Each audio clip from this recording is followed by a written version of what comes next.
Seigneur Jésus-Christ, nous bénissons ce direct afin que par le nom puissant de Jésus-Christ, tout esprit néfaste, tout esprit diabolique, tout esprit qui voudrait perturber ce direct, Seigneur, soit brisé à cet instant. Nous glorifions ton saint nom, Seigneur. Sois béni, sois loué.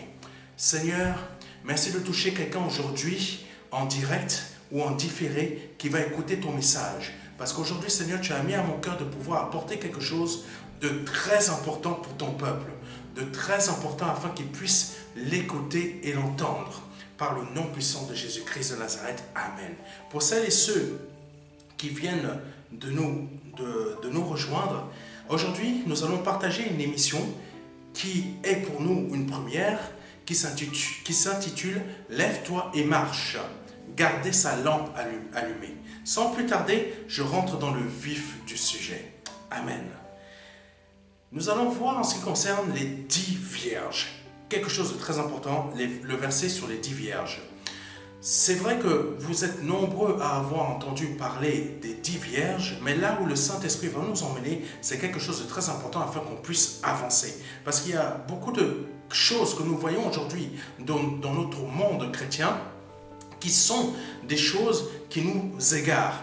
Mais Dieu est réellement la prospérité, la multiplication, etc. Mais nous allons voir en détail. Commençons par Matthieu chapitre 25, versets 1 à 13. Pour celles et ceux qui écrivent en même temps. Donc, Matthieu chapitre 25, versets 1 à 13, qui dit ceci. « Alors, le royaume des cieux sera semblable à 10 vierges qui, ayant pris leur lampe, allèrent à la rencontre de l'époux.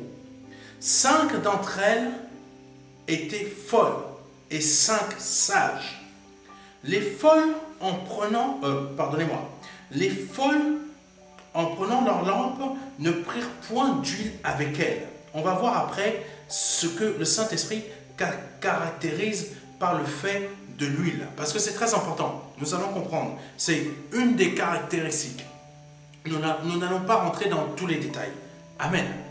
Donc, comme je le disais, les folles, en prenant leur lampe, ne prirent point d'huile avec elles, mais les sages prirent avec leur lampe de l'huile dans des vases. Comme l'époux tardait, toutes s'assoupirent et s'endormirent. Au milieu de la nuit, donc au milieu de la nuit, c'est ça qu'il faut garder en tête, au milieu de la nuit. Parce que cette image de au milieu de la nuit veut dire quelque chose de très important. Continuons et on va voir cela ensemble. Au milieu, comme l'époux tardait, toutes s'assoupirent et s'endormirent. Au milieu de la nuit, on cria, voici l'époux. Gardez bien aussi en tête ce que l'on vient de voir. On cria, gardez l'époux, veuillez m'excuser. Au milieu de la nuit, on cria, voici l'époux. Comprenez bien une chose. Au milieu de la nuit, quelqu'un cria, voici l'époux. Comprenez la chose. Vous êtes en train de dormir. Vous êtes en train de dormir, mais on vous réveille subitement. Subitement comme ça. Vous ne comprenez pas ce qui se passe, mais subitement vous êtes réveillé, vous sortez de votre sommeil, vous ne comprenez pas ce qui se passe, ce qui se produit, et là, vous ne comprenez pas, c'est comme si un voleur est rentré chez vous, et vous prenez de panique, vous ne savez pas, vous sortez de votre sommeil, et vous êtes perdu. C'est pour cela qu'il est dit, ce que je vous ai dit tout à l'heure, retenez bien au milieu de la nuit. Parce qu'au milieu de la nuit, il faut comprendre la chose suivante, ce n'est pas 20h, ce n'est pas 19h, ce n'est pas 20h, ce n'est pas 21h. Au milieu de la nuit, c'est vraiment, là nous sommes à minuit, nous sommes à 1h du matin, où le maximum des personnes sont en train de dormir. Là, on dort, on est plein dans nos rêves, Et là, tout d'un coup, on cria, l'époux est là, et là, tu sors comme ça du sommeil, tu sors, tu ne comprends rien. Tu te dis, mais qu'est-ce qui se passe? Tu essaies de reprendre tes esprits et on crie encore, l'époux est là. Ça, c'est le moment quand le Saint-Esprit, quand le Seigneur va revenir, ça va être de la même manière. On va crier, ça va être un bruit, ça va être choquant. C'est comme si un cambrioleur rentre chez toi, pète ta vitre, pète la fenêtre de ta maison ou explose la porte de ta maison et il rentre. Tu ne vas pas comprendre ce qui se produit. Donc là, c'est la même chose. Continuons. Et on va voir tout cela en détail avec l'aide du Saint-Esprit. Amen. Comme l'époux tardait, toutes s'assoupirent et s'endormirent. Comprenez bien la chose. Il est dit comme l'époux tardait. Nous sommes en 2025.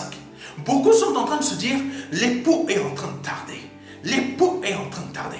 Mais là, le Saint-Esprit te dit au travers de moi, lève-toi et marche. Ça veut dire que tiens debout, continue d'avancer. Ne t'arrête pas. Ne t'arrête pas parce que tout simplement, depuis que tes parents se sont donnés à Christ, tes parents sont déjà morts. Tes arrière-parents sont déjà morts. Mais Christ n'est toujours pas revenu. Mais toi, tu es là et tu te dis toujours, j'attends que Christ revienne. Comme l'époux tardait. Ce n'est pas pour rien que l'époux tarde. Ce n'est pas pour rien que l'époux tarde. Il n'est pas en train de préparer ses témoins à gauche et à droite. Il n'est pas en train de préparer le mariage à gauche et à droite. Et il est en train de patienter envers nous. Mais nous, comme on se dit, nous sommes en 2025, bientôt on va arriver en 2026, on se dit que l'époux tarde. Et on commence un peu à s'effriter, à se fatiguer, à se dire à quoi bon tout cela? À quoi bon de patienter que l'époux arrive un jour?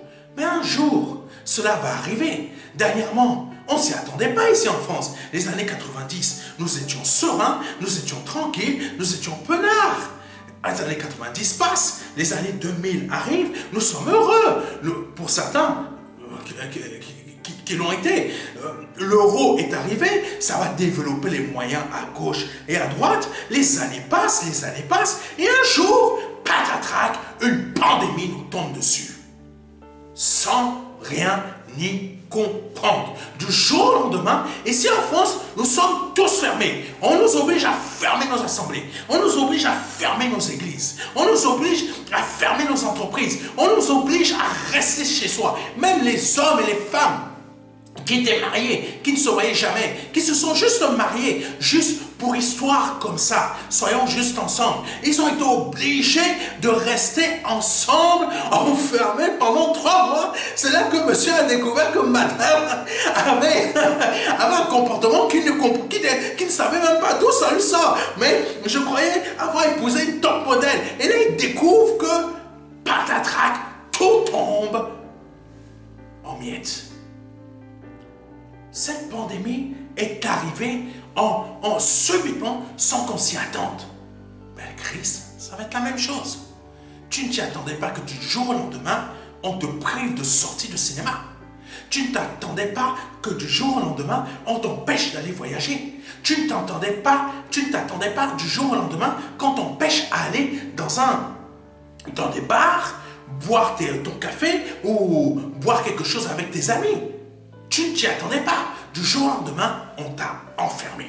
Sache une chose, c'est que quand Christ va arriver, tu ne t'y attendras pas non plus. Tu ne t'y attendras pas non plus. Parce que ce sont des choses qui dérangent aujourd'hui. Hein? Est-ce que tu me suis? Ce sont des choses qui dérangent aujourd'hui et dérangent beaucoup de personnes et elles ne veulent ni entendre, ni ouvrir leurs oreilles, parce qu'on voit quand les gens sont connectés. Oui, il y en a beaucoup qui sont connectés et tout d'un coup, ils parlent parce qu'ils en ont... Ça les énerve. Ça les énerve. La parole de Dieu, comment vous formulez ça gentiment? La parole de Dieu énerve réellement celles et ceux qui ne veulent pas rentrer dans la justice de Dieu. Autant celles et ceux qui sont du monde, autant celles et ceux qui sont dans nos assemblées chrétiennes évangéliques. Amen. Je ne parle pas des catholiques. Les catholiques, je sais comment ils fonctionnent à peu près. Mais nous qui sommes croyants, nés nouveaux, déjà la justice de Dieu, elle nous énerve. Il faut dire les choses telles qu'elles sont réellement. Elle nous énerve. Quand je dis qu'elle nous énerve, elle énerve la majorité des chrétiens évangéliques qui ne sont pas intéressés par le fait de vouloir marcher comme Dieu, marcher comme Jésus, être dans la justice. C'est une réalité. C'est une réalité. Continuons, parce qu'on va voir beaucoup de détails. Comme je l'ai dit, je ne pourrais pas entrer forcément dans tous les détails. Amen. Alors, au milieu de la nuit, verset 6, on cria, voici l'époux, allez à sa rencontre. C'est fort. Allez à sa rencontre. L'époux est arrivé, allez à sa rencontre. Ça veut dire qu'on va aller le rencontrer.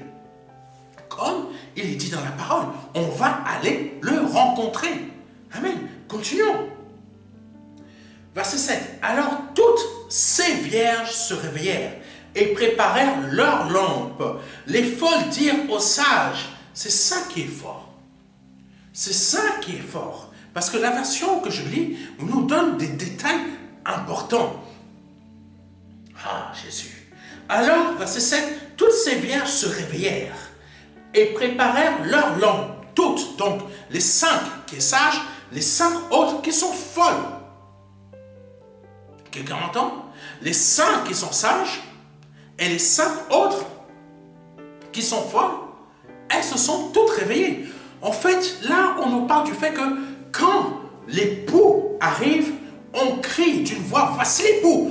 Tout le monde est réveillé. À la fois, ça parle des sages, mais ça parle des folles. Ça parle de ceux, des chrétiens,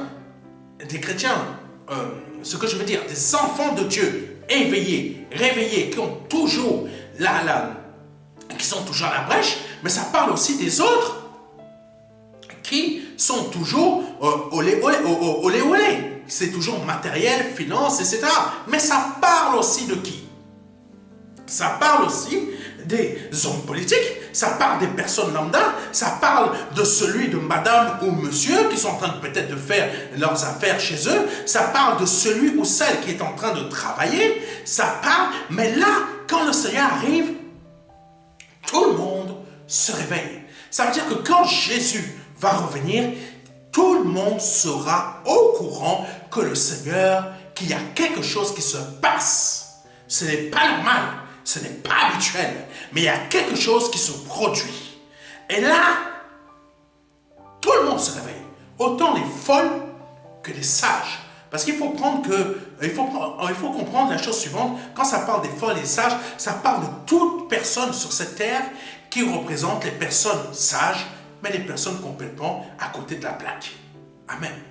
Je préfère être direct pour que vous puissiez comprendre l'importance d'être réveillé spirituellement, d'avoir Christ en vous et de comprendre les choses. Amen. Le diable a tout fait pour nous empêcher de pouvoir diffuser sur TikTok aussi, mais peut-être il avait prévu que il y ait des personnes qui puissent suivre sur Facebook. Bon, que Dieu vous bénisse. Le Seigneur vous a choisi. Bon, il y a peut-être une raison, on ne sait pas. Donc, continuons. Alléluia. Verset 8. Les folles dirent aux sages, donnez-nous, amen, donnez-nous de votre huile, car nos lampes s'éteignent. Comprenez une chose.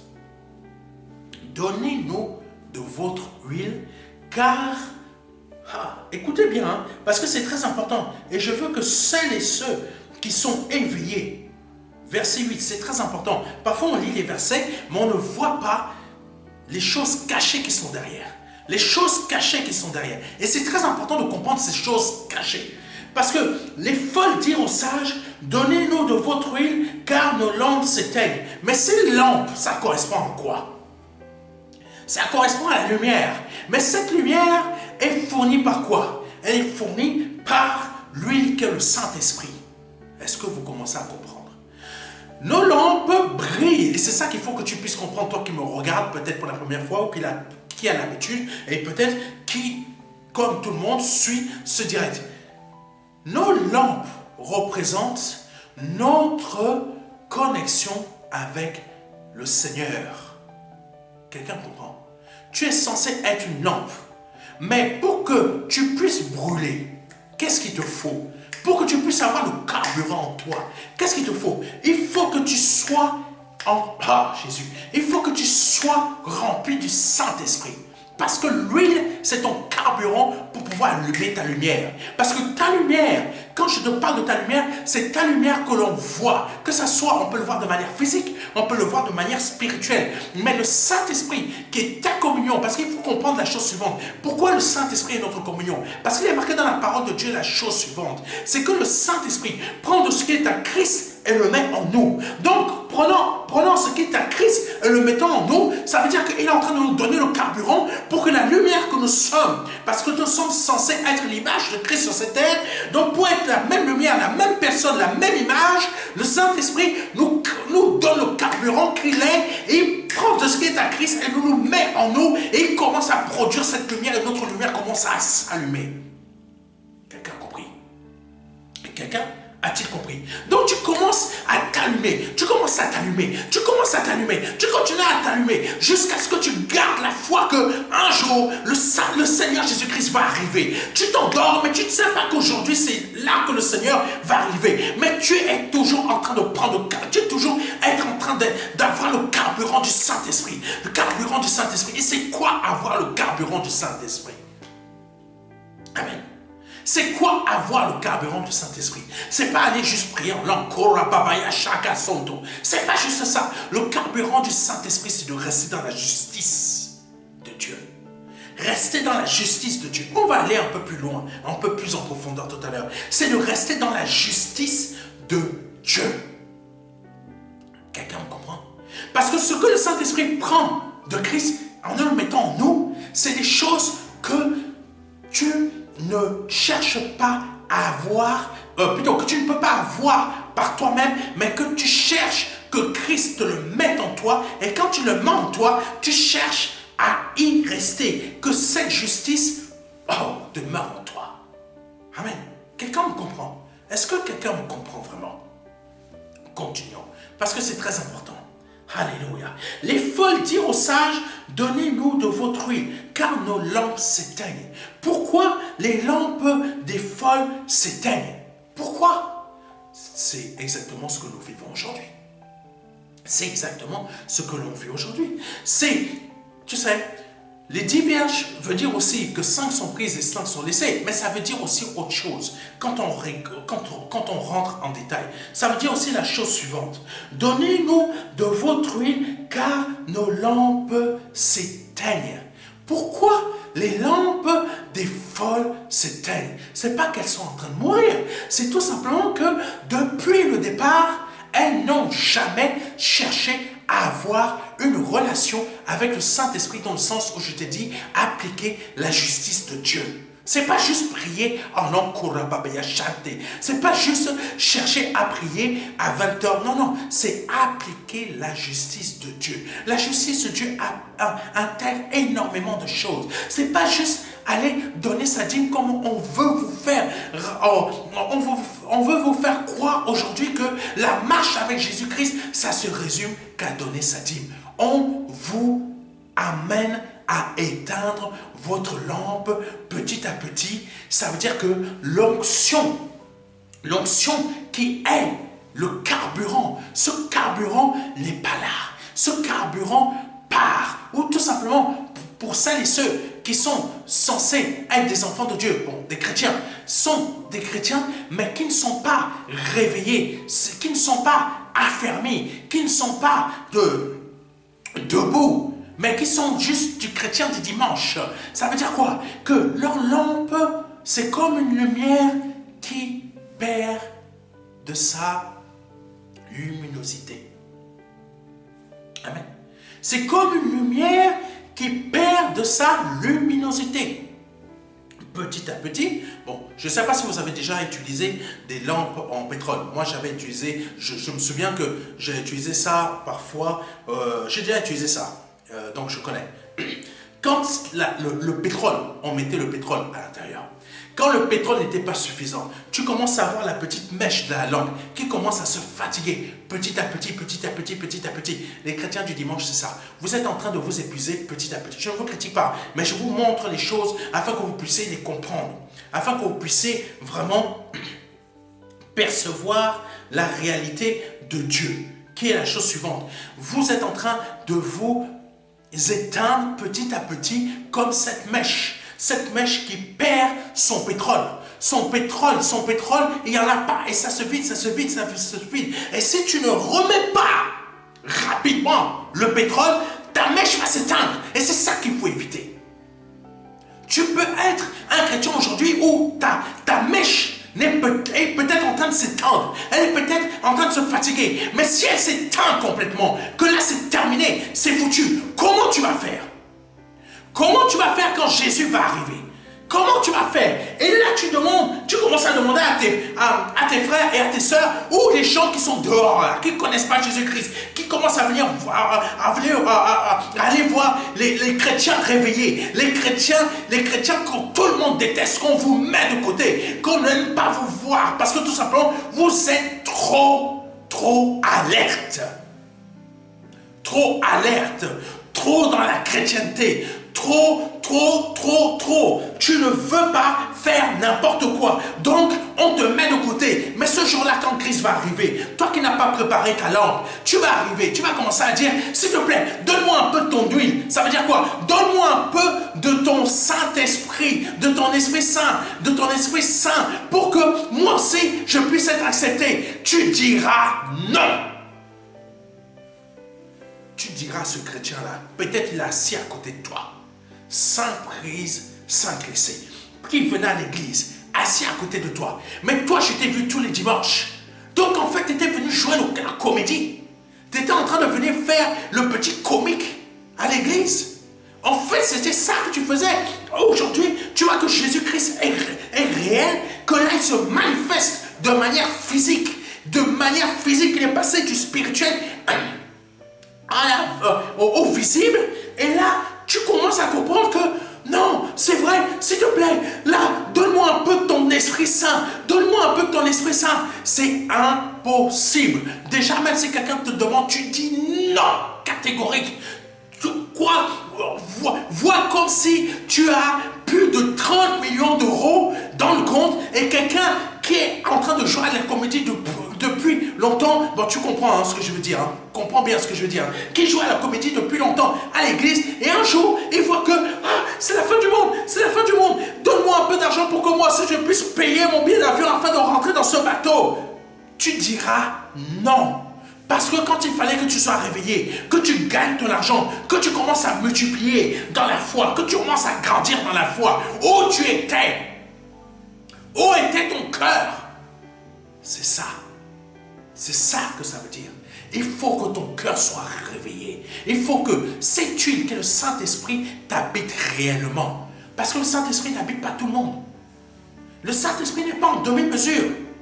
Comprenez une chose. Ce verset nous montre la chose suivante, que le Saint-Esprit n'est pas en demi-mesure. Il n'est pas, je suis là un tout petit peu avec toi, comme certains peuvent dire, le Saint-Esprit me met ça à l'esprit. Ah, tu vis dans le concubinage, mais tu dis, ah, le Saint-Esprit a été avec moi. Arrête de mentir, parce que tu ne te rends pas compte. Chaque jour, tu es en train de pécher contre le Saint-Esprit, parce que le Saint-Esprit, qui est la chose la plus importante de Dieu, va continuer avec le péché. Va continuer avec le péché. Essayez de comprendre ce que je dis. Parce que quand les folles là vont se rendre compte que non, Dieu existe vraiment, l'époux arrive véritablement, là tu vas fuir.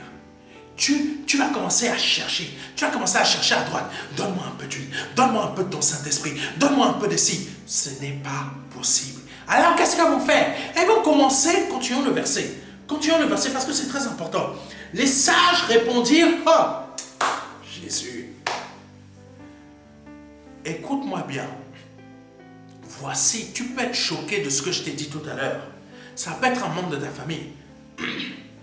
Ça peut être un membre de ta famille. Ça peut être quelqu'un d'important. Ça peut être quelqu'un que tu aimes tant, comme disent certains Africains, je crois, ta bestie, je crois que c'est ça. Ou ici en France, ton meilleur ami ou ton pote ou ta pote, je ne sais pas, peu importe. Bref, là, verset 9, les sages, lisez, hein, c'est dans votre Bible, hein, lisez, c'est dans votre Bible. Les sages répondirent non. Tu as pu être choqué de ce que je t'ai dit tout à l'heure, que ils vont, ta meilleure pote, ou je ne sais pas quoi, la personne qui n'avait pas assez d'huile, elle voit sa lampe, la mèche qui commence à fatiguer là. Toi, tu as préparé, tu as même préparé une petite fiole là, où tu as encore le pétrole, et tu vois que il faut que tu tiennes. Tu vois ta petite mèche, toi aussi qui commence à faiblir, mais tu prends, allez, une bonne dose du Saint-Esprit. Saint-Esprit, je me tiens devant toi, même si j'ai des problèmes financiers, même si j'ai des problèmes dans mon couple.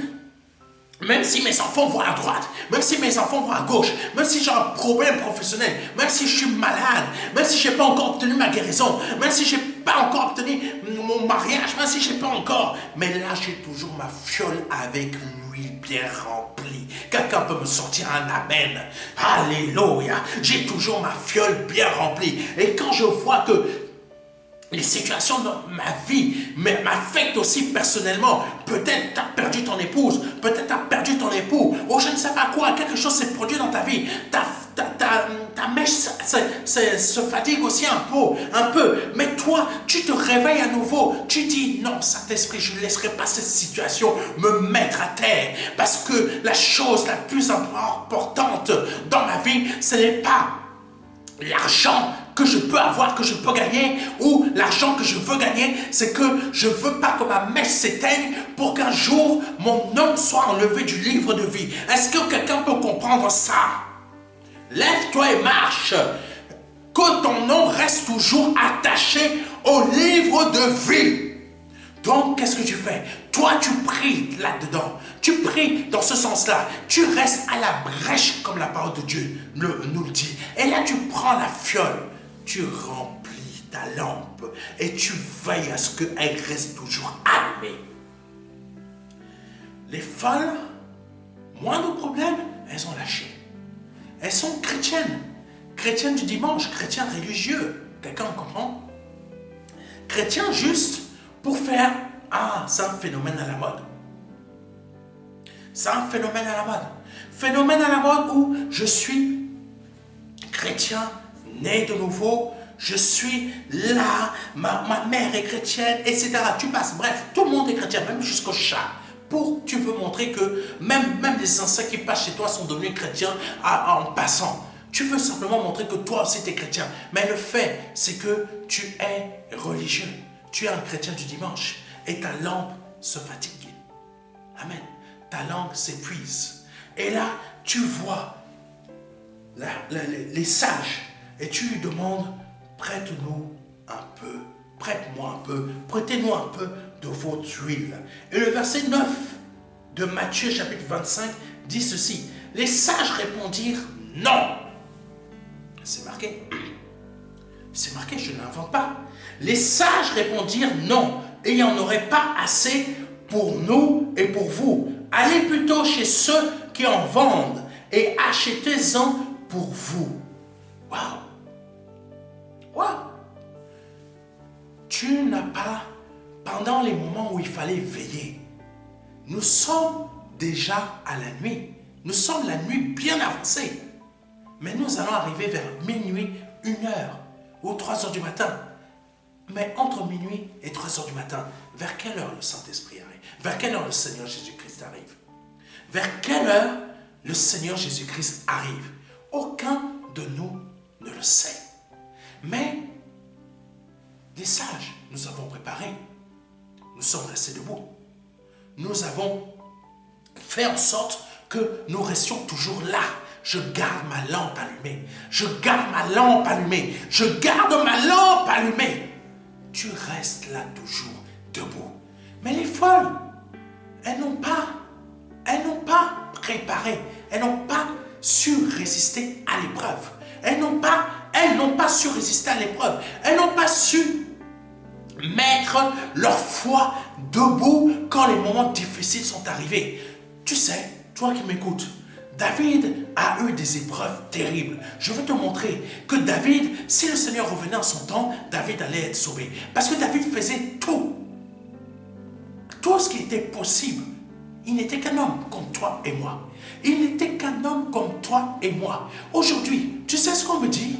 Quand je prêche la parole, quand je fais une de nos émissions, on me dit que ce n'est pas par nos propres forces qu'on va aller au ciel. Oui. Oui, c'est une demi-vérité. Ce n'est pas par nos propres forces qu'on va aller au ciel. C'est une demi-vérité. Mais ça, j'appelle ça l'évangile des feignants. Oh, aïe, aïe, aïe, je vais encore me créer des problèmes, moi. J'appelle ça l'évangile des feignants. Ceux et celles qui se disent que c'est pas à moi de fournir l'effort pour aller au ciel parce que il est dit dans la parole telle chose, telle chose. Il faut savoir, la parole de Dieu, c'est un puzzle. C'est un puzzle. Et dans ce puzzle, il y a tout un tas de choses qui sont indiquées et il faut les prendre et les regrouper ensemble pour comprendre exactement ce que le Seigneur nous demande. Parce que, habituellement, on va lire la parole de Dieu et on va dire, tel verset dit ça, tel verset dit ça. Non, ce verset a dit comme ça, donc je fonctionne comme ça. C'est pas comme ça qu'on doit marcher. On prend la parole de Dieu dans son ensemble et on saura comment marcher. Donc, pourquoi j'ai dit l'évangile des feignants? Et l'évangile des feignants, ça a à voir avec les vierges folles. L'évangile des feignants, c'est la chose suivante. C'est que tout simplement, tu crois que toi, tu n'as pas d'effort à fournir quand l'apôtre Paul dit lui-même que je me tiens en bride pour, comme les athlètes, je fais en sorte que je sois toujours au top niveau. Au top niveau comment? Au top niveau même quand je suis dans l'épreuve. Au top niveau même quand je pleure dans l'épreuve. Même quand je pleure dans l'épreuve, je dois être au top niveau dans mes pleurs pour que Dieu voie mon cœur, comment il est affecté. Comment il est affecté afin que, non, là mon enfant, l'épreuve là a été terrible, l'épreuve a été dure, je ne peux pas laisser mon enfant comme ça là, parce que si je laisse mon enfant, sa flamme va s'éteindre. Donc dans cette épreuve là, je vois comment mon enfant est même au top niveau dans ses pleurs, même quand il pleure après moi, il me demande de venir à son aide, et même là il pleure, mais il est toujours en train de nommer mon nom. Alléluia. Il garde toujours mon nom dans ses lèvres. Il garde toujours mon nom dans ses lèvres. David sait ce qu'il faisait. Il gardait toujours le nom de son Dieu, le nom de son roi dans ses lèvres. Quand je parle de lèvres, c'est pas tout simplement tu vas au travail, tu dis, oh, tu sais, moi je suis un vrai chrétien, un chrétien fervent. Un chrétien fervent, un chrétien qui je donne au monde. Même là, tu viens, tu me demandes que je te donne ci, que je te donne ça, je vais te donner. Non, Dieu ne cherche pas ce type de chrétien. Les chrétiens qui se montrent à tout va. Dieu cherche celui qui, dans le secret, tu viens à ton travail, tu es bien habillé, mais tout le monde, personne ne peut voir que là-dedans, ça souffre. Tu es dans une période où ça souffre. Tu es dans une période où ça s'ouvre. Et là, tu dis, Seigneur, ne m'abandonne pas. Seigneur, ne m'abandonne pas. Seigneur, ne m'abandonne pas. Ne me mets pas à terre. Ne me mets pas à terre. Ne me mets pas à terre. Ne laisse pas cette chose, cette épreuve me mettre à terre. Garde-moi debout. Garde-moi debout. Garde-moi debout. Garde-moi debout. C'est ce que faisait David. Quelqu'un me comprend? C'est ce que David faisait. Il restait éveillé. Même si son fils Absalom voulait le tuer, David était toujours debout. C'est ça, les 5 vierges sages. C'est ça, les 5 vierges sages qui, avec leur huile, leur réserve d'huile, le Saint-Esprit était toujours là. Donc, continuons. Alléluia. Les sages répondirent non. Il n'y en aurait pas assez pour nous et pour vous. Allez plutôt chez ceux qui en vendent et achetez-en pour vous. Ça veut dire quoi? Ça veut dire tout simplement, va rattraper le temps que tu as perdu. Mais malheureusement, le temps que tu as perdu, quand Jésus revient, tu ne peux plus le rattraper. Quelqu'un me comprend? C'est aujourd'hui qu'il faut rattraper ton temps. C'est là maintenant, tant que le Seigneur n'est pas encore arrivé. C'est là maintenant que tu dois aller acheter l'huile. C'est-à-dire commencer à te remplir du Saint-Esprit. Garder en toi cet Esprit Saint. Ne pas le perdre. Ne pas l'attrister. L'attrister, c'est comment? Comment on peut attrister le Saint-Esprit? Amen. Comment on peut l'attrister? C'est en agissant avec injustice. Amen.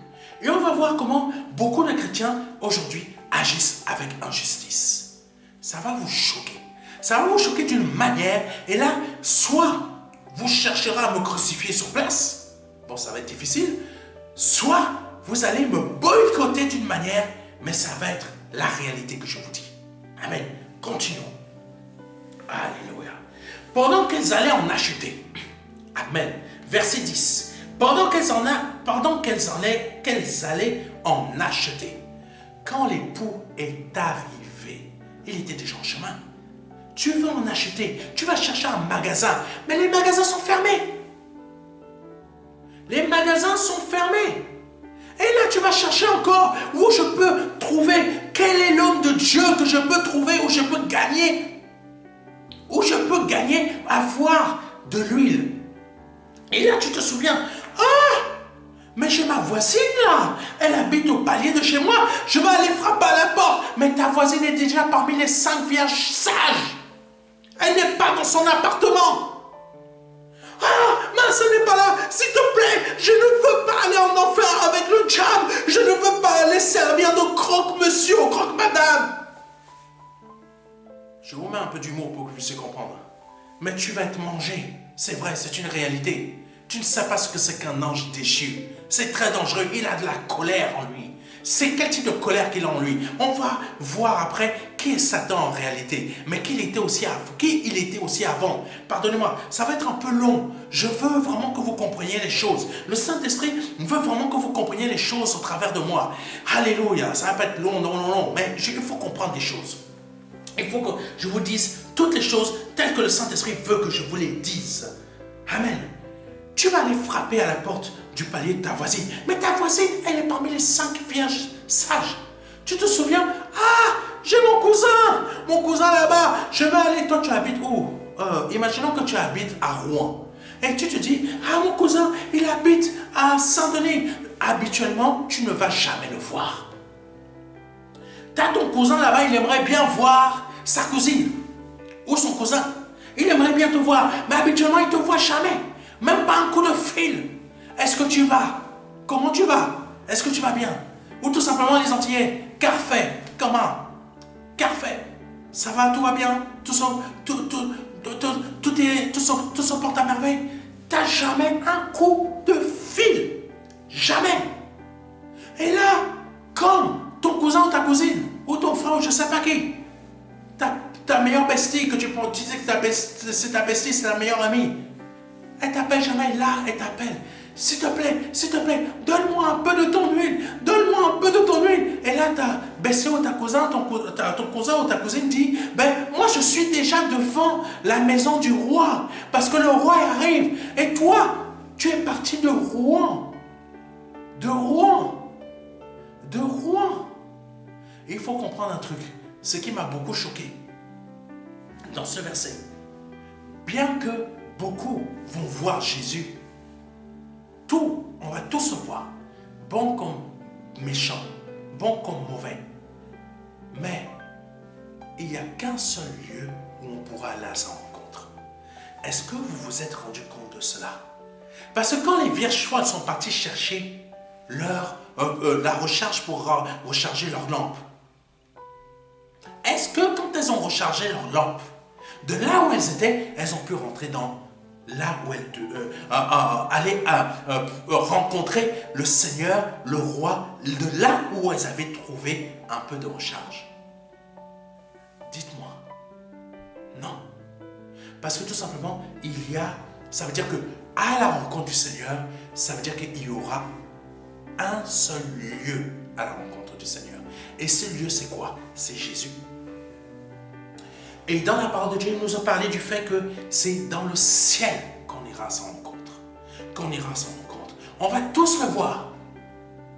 On va tous être happés. Que tu sois des États-Unis, que tu sois d'Espagne, que tu sois je ne sais pas d'où, que tu sois je ne sais pas où. Mais peu importe où tu te trouves, tu vas être happé. Et pour celui ou celle qui est en train de se dire, mais tout à l'heure je venais de dire que même si je me trouve en gros, si je me trouve en Espagne, je ne peux pas rencontrer Christ. Non, c'est que tu n'as pas compris. C'est que le lieu, c'est Christ. Peu importe de là où tu te trouves, le lieu c'est Christ.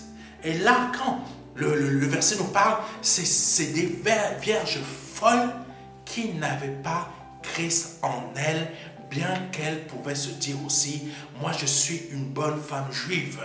Je suis, comme nous, on pourrait se dire, je suis un bon chrétien. Non, tu n'es pas un bon chrétien. Sois un enfant de Dieu. Sois un enfant de Dieu. Continuons. Amen.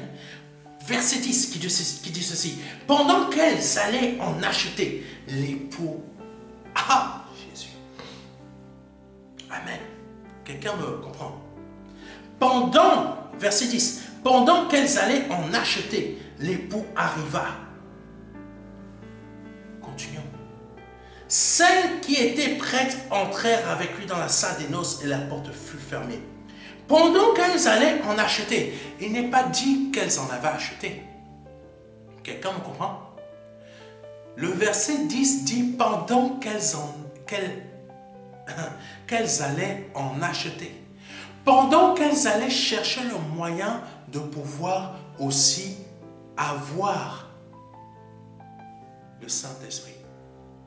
Ma bestie, s'il te plaît, où tu es, j'ai besoin de toi, s'il te plaît, il me faut aussi le Saint-Esprit. Ta carte d'entrée, ce que beaucoup d'entre vous, vous ne comprenez pas, nous n'avons pas tous le Saint-Esprit. Non. Nous n'avons pas tous le Saint-Esprit. Je ne suis pas là pour vous choquer. Pourquoi nous n'avons pas tous le Saint-Esprit? Je vous l'explique. C'est très simple pourquoi nous n'avons pas tous le Saint-Esprit. Je vous l'ai dit tout à l'heure. Le Saint-Esprit ne peut pas être au milieu d'une vie impure. Même si tu te dis chrétien, le Saint-Esprit ne peut pas y être. Quelqu'un me comprend? Le Saint-Esprit ne peut pas y être présent. Même si tu es passé par les eaux du baptême, il faut arrêter avec l'hypocrisie chrétienne ici en France. L'hypocrisie chrétienne, peu importe, Congo, Côte d'Ivoire, Cameroun, arrêtez avec cette hypocrisie chrétienne.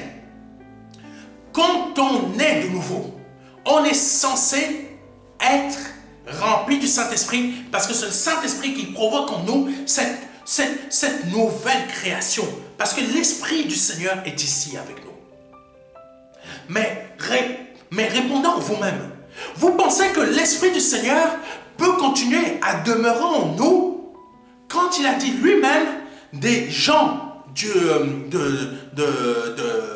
les premiers hommes de la Genèse, que mon esprit ne demeurera pas toujours chez l'homme parce que le péché est grand chez lui. Le péché est en lui. Mais penses-tu que parce que tu es chrétien, tu continues à mentir pour gagner ton pain? Tu continues à mentir pour tromper ton frère ou ta soeur?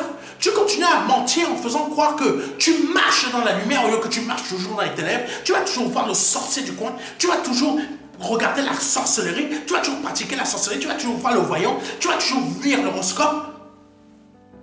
Tu vas toujours te trimballer avec je ne sais pas pourquoi des pierres bizarres à l'église? Tu continues à avoir un corps de critique, un cœur ignoble, un cœur hautain, un cœur de jugement, un cœur de condamnation.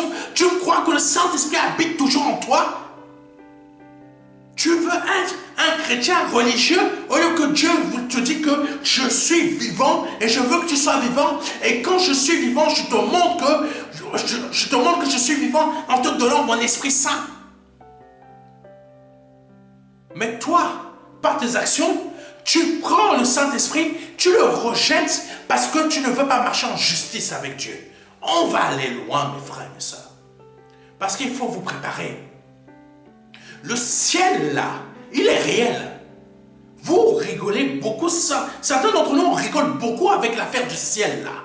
C'est pas une blague, c'est une réalité. L'enfer est tout aussi réel. Continuons. Amen. Quand les gens entendent parler de l'enfer, ils fuient. Ils ne veulent plus entendre parler de ça. Ça les choque. Continuons. Verset 10. Pendant qu'elles allaient en acheter, ça veut dire qu'elles n'en avaient pas trouvé. Elles n'en avaient pas pu en trouver. C'est fort, hein? Ces villageois sont partis mais n'ont pas trouvé d'huile. Alléluia. Pendant qu'elles allaient en acheter, l'époux arriva. Celles qui étaient prêtes entrèrent avec lui. Ça veut dire que quand elles sont parties pour essayer de trouver, mais ta bestie est déjà parmi les sages.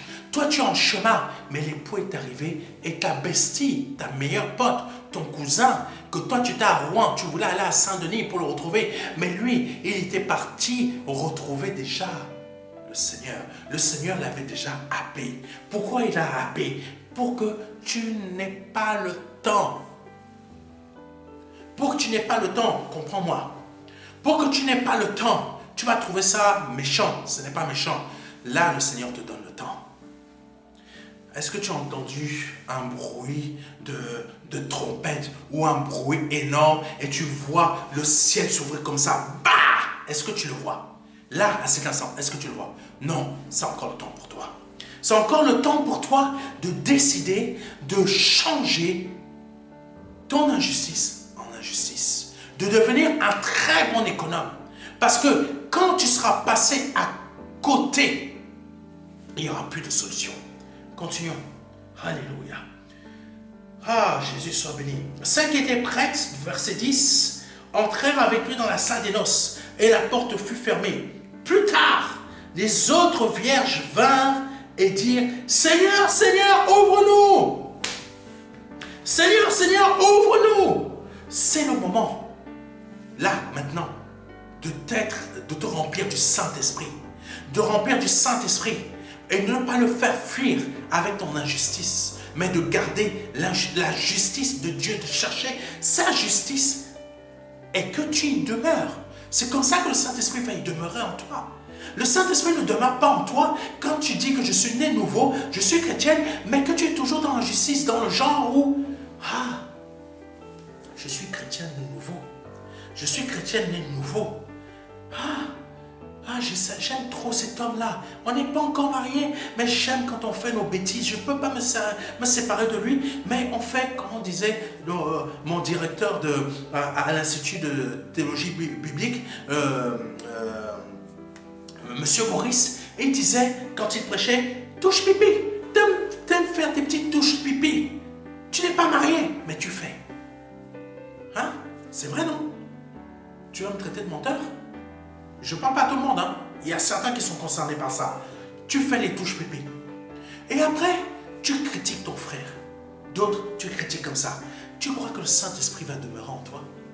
Tu vas aller donner ta dîme parce que tu entends tout simplement donner vos dîmes et vos offrandes. Le Seigneur va menacer les dévoreurs. Le Saint-Esprit va menacer le dévoreur quand toi tu es dans l'injustice. Réponds-moi. Réponds-moi dans ton cœur. Sois franc parce que c'est avec Christ que tu vas parler. Donc le Saint-Esprit va menacer ton dévoreur quand toi-même tu es dans l'injustice. Au lieu que dans ton injustice, il n'est pas présent. Les 5 vierges folles, elles étaient dans l'injustice. Elles étaient dans l'injustice. Injustice en comportement, injustice en action, injustice dans les pensées. Est-ce que tu comprends? C'est l'injustice du cœur. Parce que de tes pensées proviennent tes actions et ton comportement. Amen. Continuons. Alléluia. Alléluia. Donc, plus tard, les autres vierges, verset 11, vinrent et dirent, Seigneur, Seigneur, ouvre-nous. Et qu'est-ce qu'il dit, verset 12? Mais il répondit, je le trouve bon quand même, le Seigneur. Hein? Parce que moi, je n'aurais pas répondu. Hein? Pendant tant d'années, je t'ai donné la possibilité de te repentir. Moi, Serge, j'ai fermé la porte, tu n'entends plus parler de moi. Quelqu'un m'entend? Certains d'entre nous sommes pareils. Hein? Je t'ai donné tant d'années pour que tu te repentes, tant d'années pour que tu reviennes à la lumière, tant d'années. Mais dès que la porte est fermée, tu n'entends pas parler de moi. C'est fini. Tu vas crier du matin jusqu'au soir. Après, l'éternité dans tes ténèbres arrive. Tu vas crier toute l'éternité. Seigneur, sauve-moi, sauve-moi, sauve-moi. Et qu'est-ce que la parole de Dieu dit? Il faut comprendre. Hein? C'est marrant. Parce que celles qui sont dehors, c'est dit quoi? Dans un autre verset, c'est dit les ténèbres du dehors. Waouh! Quand le Saint-Esprit nous donne des révélations, ça veut dire que les ténèbres du dehors, ça parle de quoi? Quand les 5 vierges sages étaient présentes avec les 5 vierges folles, elles étaient où? Quand on parle des portes fermées, il y a un autre verset qui dit « Jetez-les aux ténèbres du dehors et fermez les portes. » Ça veut dire quoi? Dans ce verset-là, quand les 5 vierges sages et folles étaient toutes deux ensemble, le roi allait venir, mais il n'était pas encore là. l'époux allait venir, mais n'était pas encore là. Ça veut dire que toi, qui es né de nouveau, mais qui marche dans la justice de Dieu, moi je le crois aussi que je marche dans la justice de Dieu. Mais ceux qu'on appelle les gens du monde, ou ceux qui sont nés de nouveau comme nous, mais sont dans l'injustice, la parole de Dieu dit la chose suivante.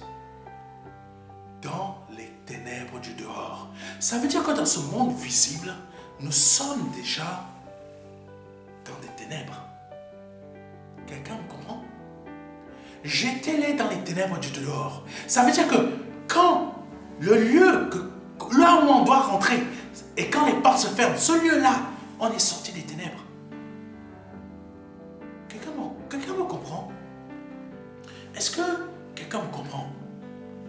Ça veut dire que là où nous sommes présents avec comment on appelle ça? Les vierges folles, nous les sages, nous sommes tous actuellement dans les ténèbres du dehors. Mais les sages n'y demeurent pas. Et quand il est dit dans la parole de Dieu que l'époux, il vient, ça veut dire que dans ces ténèbres-là, l'époux, il vient chercher qui? L'époux, il vient chercher qui? Dans ces ténèbres du dehors, il vient chercher ces 5 vierges sages. Elles viennent à sa rencontre. Et lui est... Ah, Jésus. Et là, il les récupère. Et il rentre où? Pour les noces. Ça veut dire que les noces, elles passent du ténèbre du dehors dans les noces. Ça veut dire que toi et moi, dans ce monde-là, on ne s'en rend pas compte. C'est déjà les ténèbres. Ce n'est pas les ténèbres dans le sens, ça parle des ténèbres dans le sens où, ténèbres où on masque tes pensées. Quelqu'un me comprend? On masque tes pensées. On fait taire tes pensées pour que tu ne réfléchisses pas. On fait taire tes pensées pour que tu ne te réveilles pas, pour que tu n'aies pas l'esprit du réveil. Pour que tu n'aies pas cet esprit du réveil qui te montre que, tiens bon, remplis, garde toujours une fiole de secours. Ou quand ça ne va pas, le Saint-Esprit te réveille, tu remplis, tu te réveilles, l'épreuve est là, tu remets, tu te réveilles, tu ne te laisses pas atteindre. Mais pourquoi tu dois avoir une fiole quand tu es dehors, des réserves? Parce que actuellement, nous sommes dans les ténèbres du dehors. Que Dieu te bénisse, mon frère Florian. Que Dieu te bénisse, Alexandra. Que Dieu vous bénisse tous. Et vous tous aussi qui êtes en train de suivre. Alléluia, ce direct. Là, mais les ténèbres du dehors, nous y sommes déjà. Mais la parole de Dieu appelle ces ténèbres du dehors comment? Le monde. Parce que le monde ne l'a pas connu. Et ne le connaîtra jamais. Ça parle de quoi? Les ténèbres, il n'y a pas de ténèbres en Christ. Jésus disait, le diable n'a rien en moi. Ça veut dire que les ténèbres n'ont rien en Dieu. Mais par contre, Dieu dit une chose qui est la suivante. Même les ténèbres sont lumière pour Dieu. Ça veut dire que quoi? Ça veut dire que même dans ce monde bizarre, où on est en train de nous manipuler notre tête par différentes sortes d'informations, par différentes sortes de prêches aussi, mes frères et mes sœurs, par différentes sortes de coutumes, par différentes sortes de choses, etc. Le Saint-Esprit, qui lui est lumière, rentre en nous.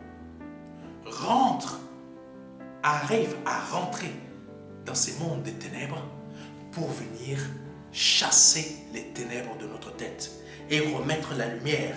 Ça, c'est pour celles et ceux qui ont toujours leur lampe allumée et qui ont toujours une réserve d'huile. Est-ce que quelqu'un me comprend? Amen. Que Dieu soit béni. Allons, avançons parce que le temps passe. Alléluia. Mais il répondit, je vous le dis en vérité, je ne vous connais pas. Quand je disais, moi, je n'aurais même pas perdu le temps. Mais lui, le Seigneur est tellement bon, il répond quand même. mais il ne donne pas la réponse que ces personnes-là auraient voulu entendre. Il dit la chose suivante. Mais il répondit, je vous le dis en vérité, je ne vous connais pas.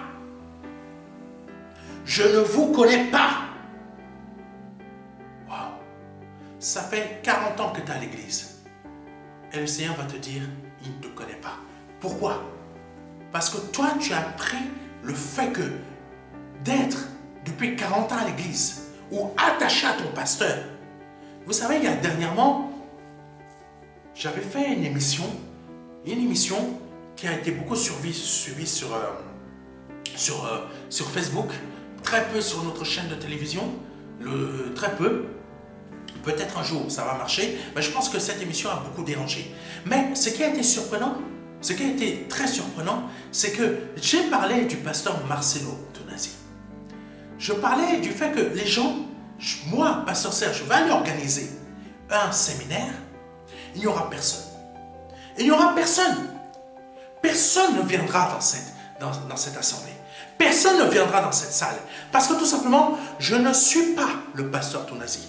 Ou je ne suis pas tout simplement le pasteur de cette assemblée. Moi, je ne cherche pas à être pasteur d'une assemblée. Hein. Ce n'est pas mon travail. Je suis pasteur missionnaire. Donc, comme je ne suis pas connu, personne ne viendra. Et c'est ça qui m'a surpris.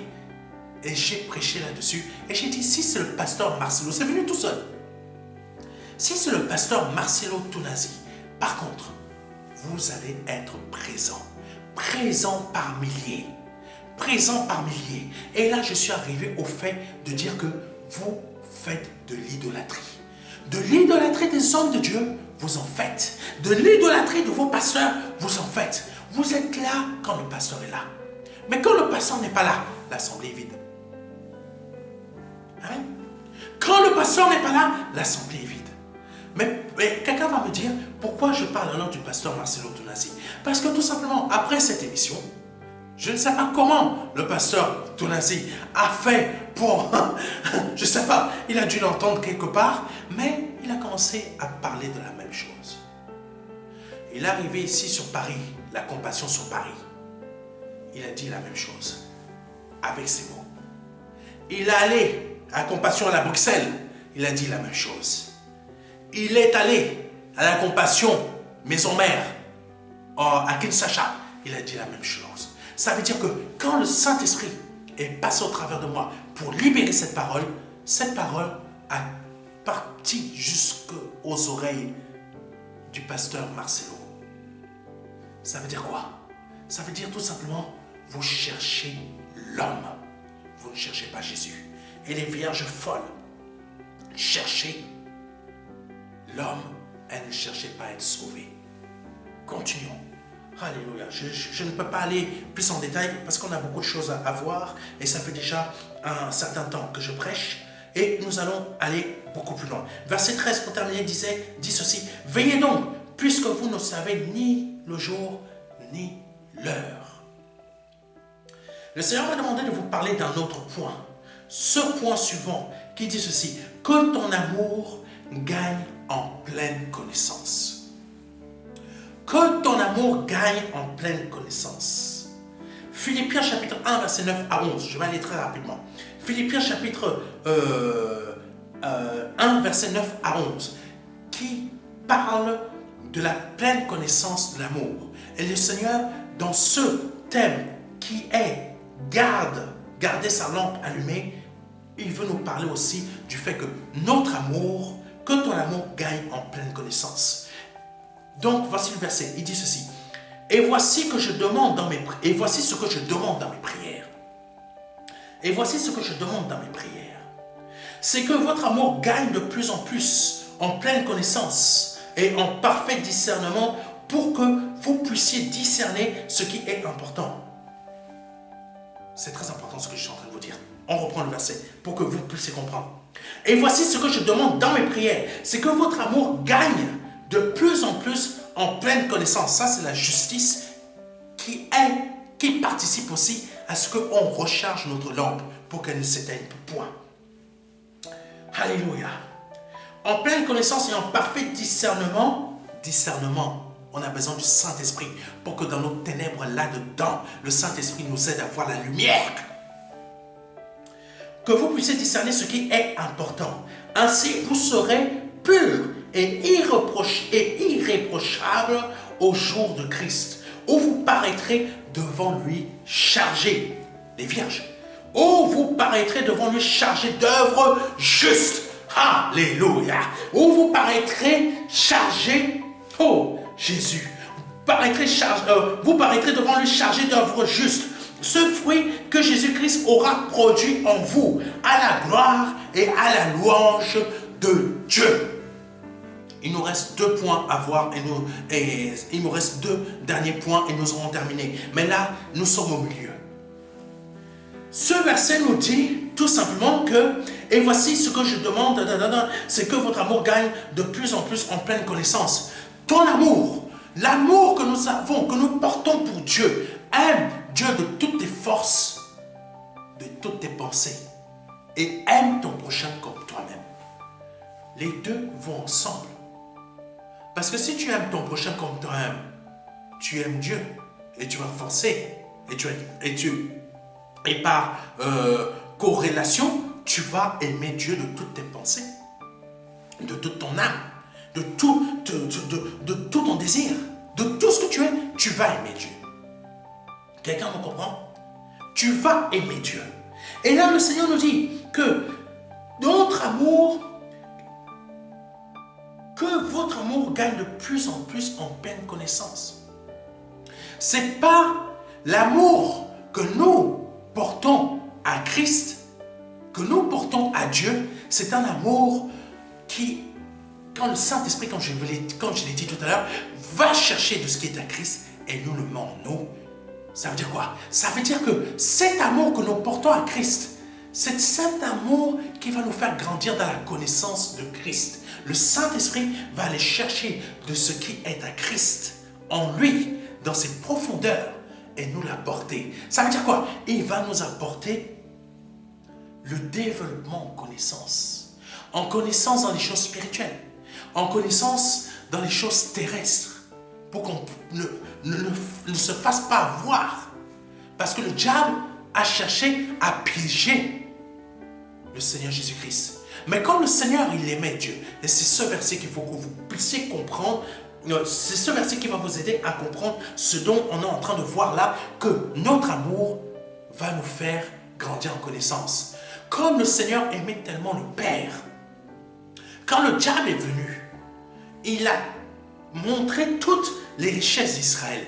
Et lui a dit, si tu m'adores, si tu te possèdes devant moi, je te donne tout cela. Je te donne tout ça. Tous ces ors, toutes ces richesses, toutes ces voitures, ces Audi RS6. Je te parle au temps d'aujourd'hui.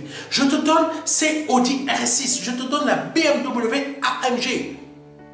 Tu as toujours manqué. Tu as toujours manqué de choses. Tu ne marches qu'avec tes pieds. Tu vas faire tes courses. Moi, c'est comme le diable va te parler. Je t'explique par rapport à ce que le Seigneur a connu. Mais je te transfère ça à notre époque d'aujourd'hui.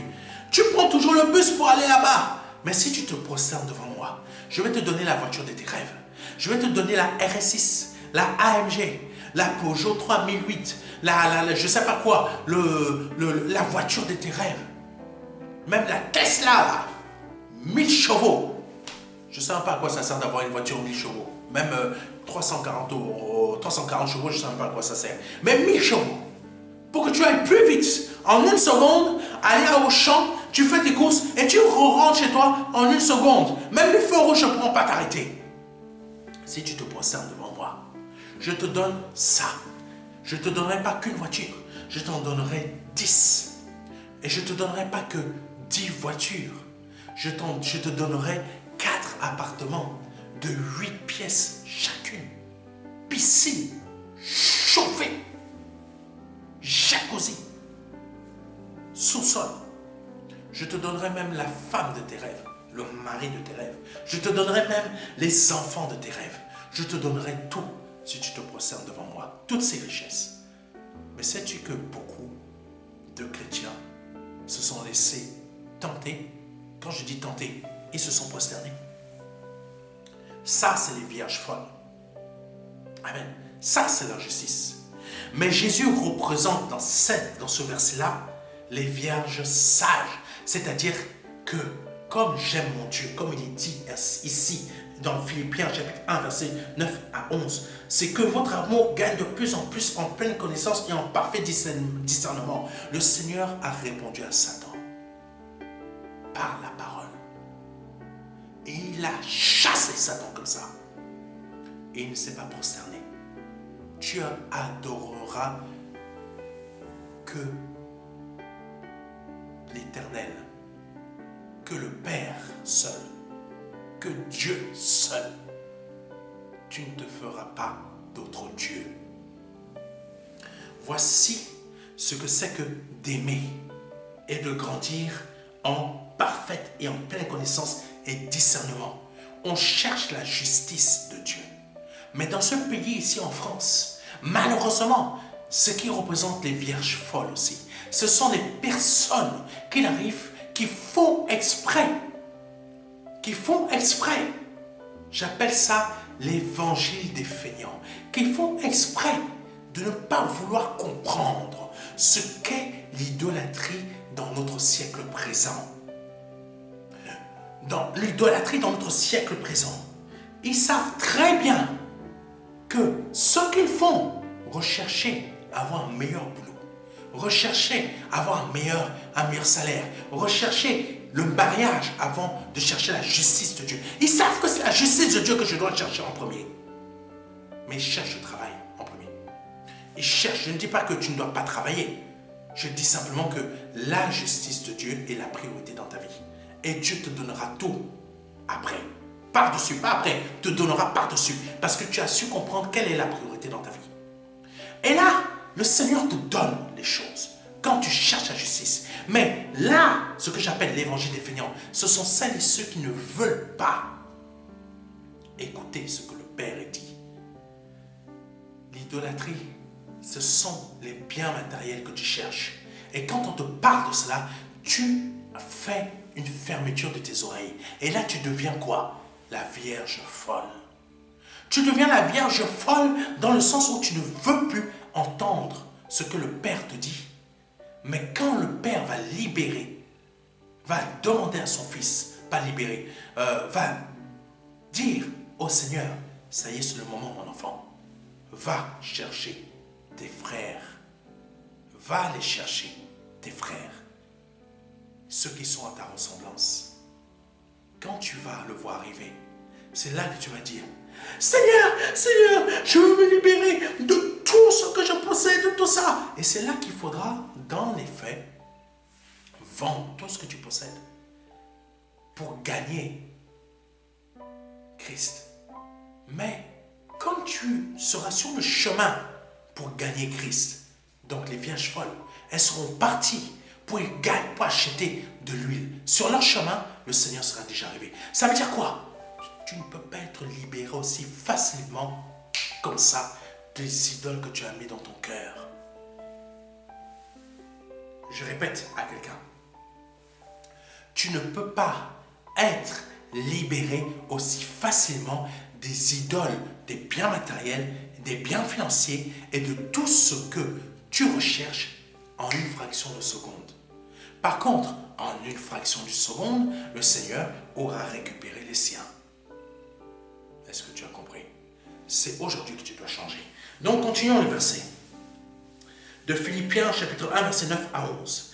Ainsi, vous serez purs et irréprochables au jour de Christ. C'est ça, avoir la lampe allumée. Je vous reprends le verset en entier, comme ça vous allez comprendre ce que c'est qu'avoir la lampe allumée. Je vous l'ai dit, la parole de Dieu, ce sont des puzzles qu'il faut tout regrouper et on a la parole de Dieu dans son ensemble. Philippiens chapitre 1, verset 9 à 11 dit ceci. Et voici ce que je demande dans mes prières. C'est que votre amour gagne de plus en plus en pleine connaissance et en parfait discernement pour que vous puissiez discerner ce qui est important. Ainsi, vous, en discernant ce qui est important, écoute bien ce que Dieu dit. Il dit la chose suivante. Ainsi, vous serez purs. Parce que tu sais discerner les choses importantes. Ce n'est pas l'achat de ta voiture. Ce n'est pas le fait d'avoir tes maisons. C'est d'être pur. Attends, ce n'est pas fini. Parce que tu as su discerner ce qui le bien du mal. Le bien du mal, c'est pas juste, ah, ça c'est mal. Non. C'est pas que ça. C'est aussi, comment, je vais formuler autrement. Qu'est-ce que je fais en mal dans ma foi, dans ma vie chrétienne, qui t'empêche aujourd'hui, Saint-Esprit, de produire cette lumière en moi, que je sois cette lampe. Le Saint-Esprit va te montrer que ce que tu produis en mal en toi, c'est que tu as placé ton entreprise en premier dans ton cœur. Que tu as placé en premier tes recherches. C'est vrai que tu souffres. C'est vrai que tu as un frigo qui est vide. Mais ne t'ai-je pas promis, c'est une réalité mes frères et mes sœurs, ne t'ai-je pas promis que ton frigo sera tout le temps plein? Je vais tout le temps pourvoir à ce que ton frigo soit plein. Mais tu as laissé l'idolâtrie de l'argent pénétrer dans ton cœur. Et maintenant, tu laisses la peur de manquer d'argent être une idolâtrie en toi qui va faire en sorte que tu ne vas pas me donner la dîme de ce que tu es en réalité, c'est-à-dire ce que tu es des 10% à toi, pour que moi je produise mes 90% à moi dans ta vie, mais tu vas simplement me donner tes 10% de ton compte en banque que tu gagnes, que tu reçois chaque mois pour effacer, pour essayer de masquer ton idolâtrie qui a été créée par ta peur. Oui, mes frères et mes sœurs, c'est ça aussi être une vierge folle qui fera que tu passes à côté du ciel. Continuons. Le verset continue. Ainsi vous serez purs et irréprochables au jour du Christ, où vous paraîtrez devant lui chargés d'œuvres justes. Les œuvres justes, ce n'est pas juste une assemblée, c'est ce que tu fais dans ta vie pour que ta vie produise les fruits de justice, plus de mensonges, plus d'inquiétude, plus de jugement, plus de toutes sortes de pensées que tu as actuellement qui ne correspondent pas à la pensée de Dieu. Et œuvre juste, œuvre juste, c'est quoi? C'est pas ta société que tu as réussi à produire par la foi. C'est pas les dîmes que tu as réussi à donner. Non, œuvre juste, c'est ce que tu as fait de la vie avec le Saint-Esprit en toi pour sauver d'autres nations, pour sauver des disciples à gauche et à droite.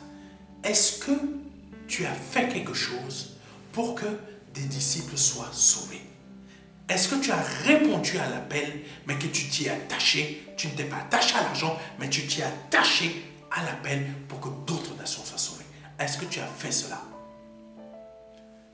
Continuons. Ça, c'est ce que va produire des œuvres justes. Ce n'est pas les miracles, ce n'est pas que les gens soient sauvés. Les œuvres justes, c'est la justice que tu as cherché à produire, la justice que tu as cherché à produire dans ta vie par l'action du Saint-Esprit, mais aussi la justice qui est quoi?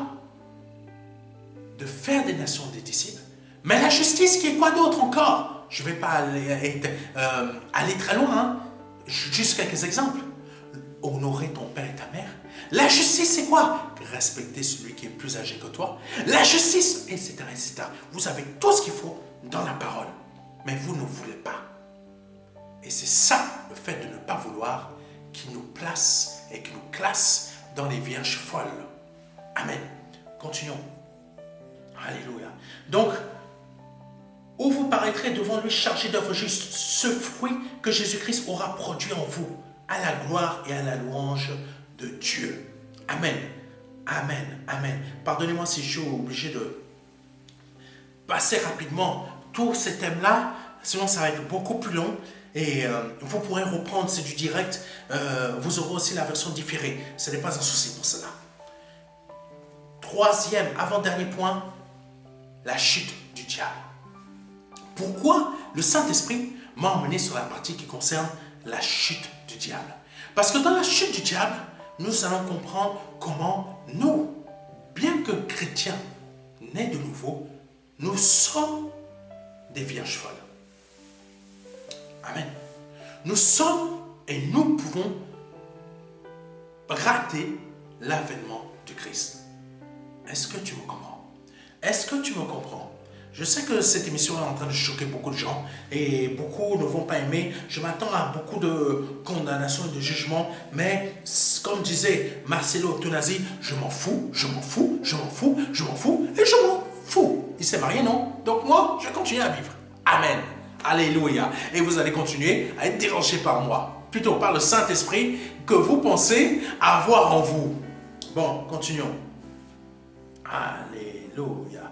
Oh Jésus. Saint-Esprit, sois béni, sois béni. Sois béni, Jésus. Alléluia. Merci Seigneur. Sois béni, mon roi. Sois béni, mon roi. On continue. Oh Jésus, sois béni.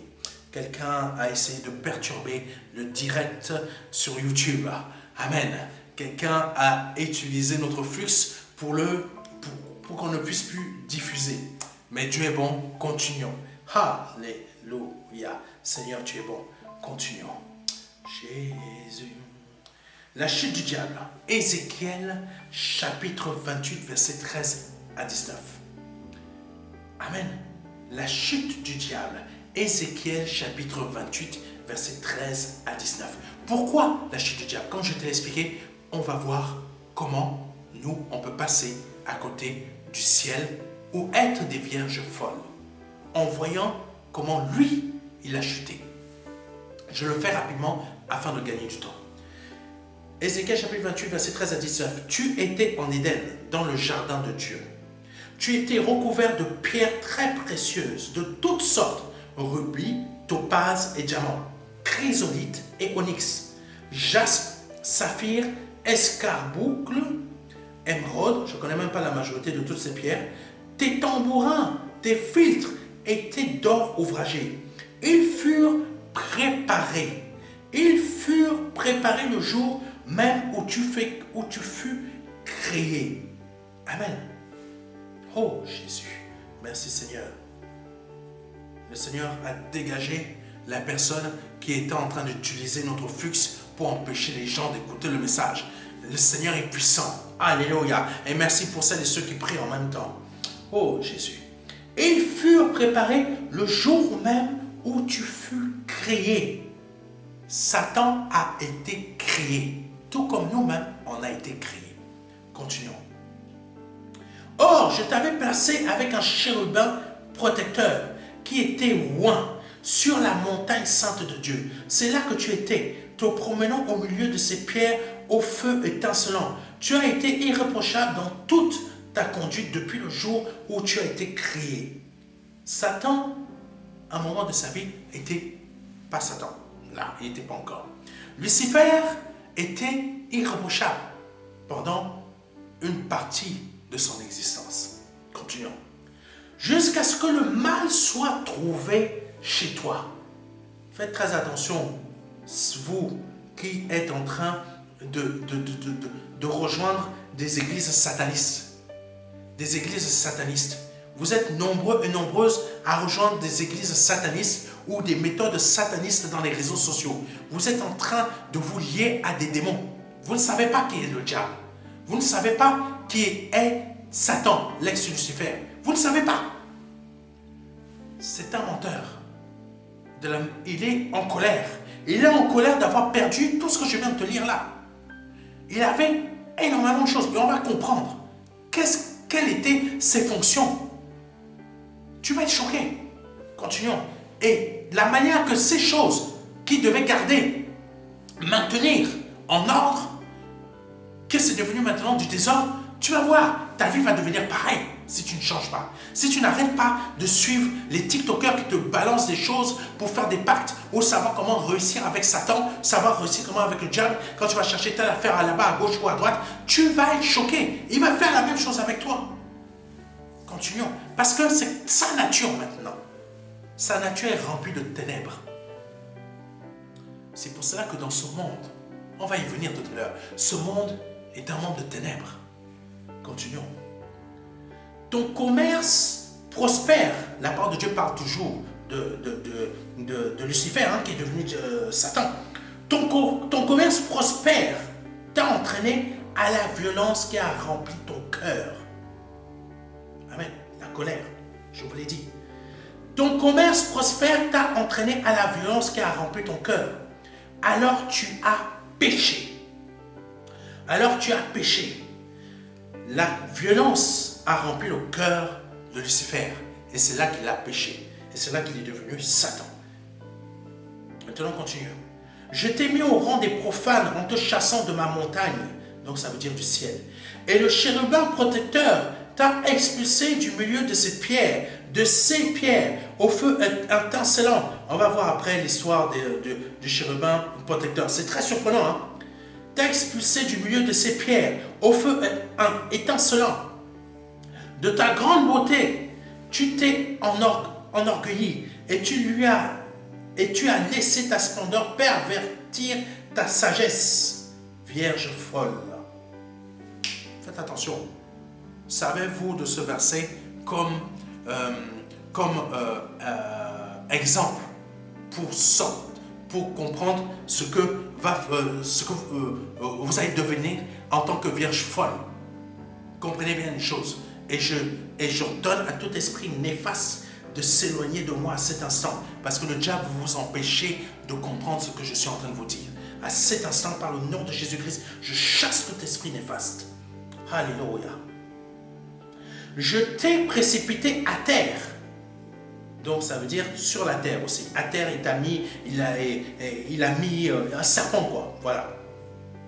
Et te donne en spectacle aux autres rois. Ça parle des autres anges. Ça parle des autres créatures célestes. Que le diable, il a été de sa grandeur, Lucifer de sa grandeur, il est devenu rien.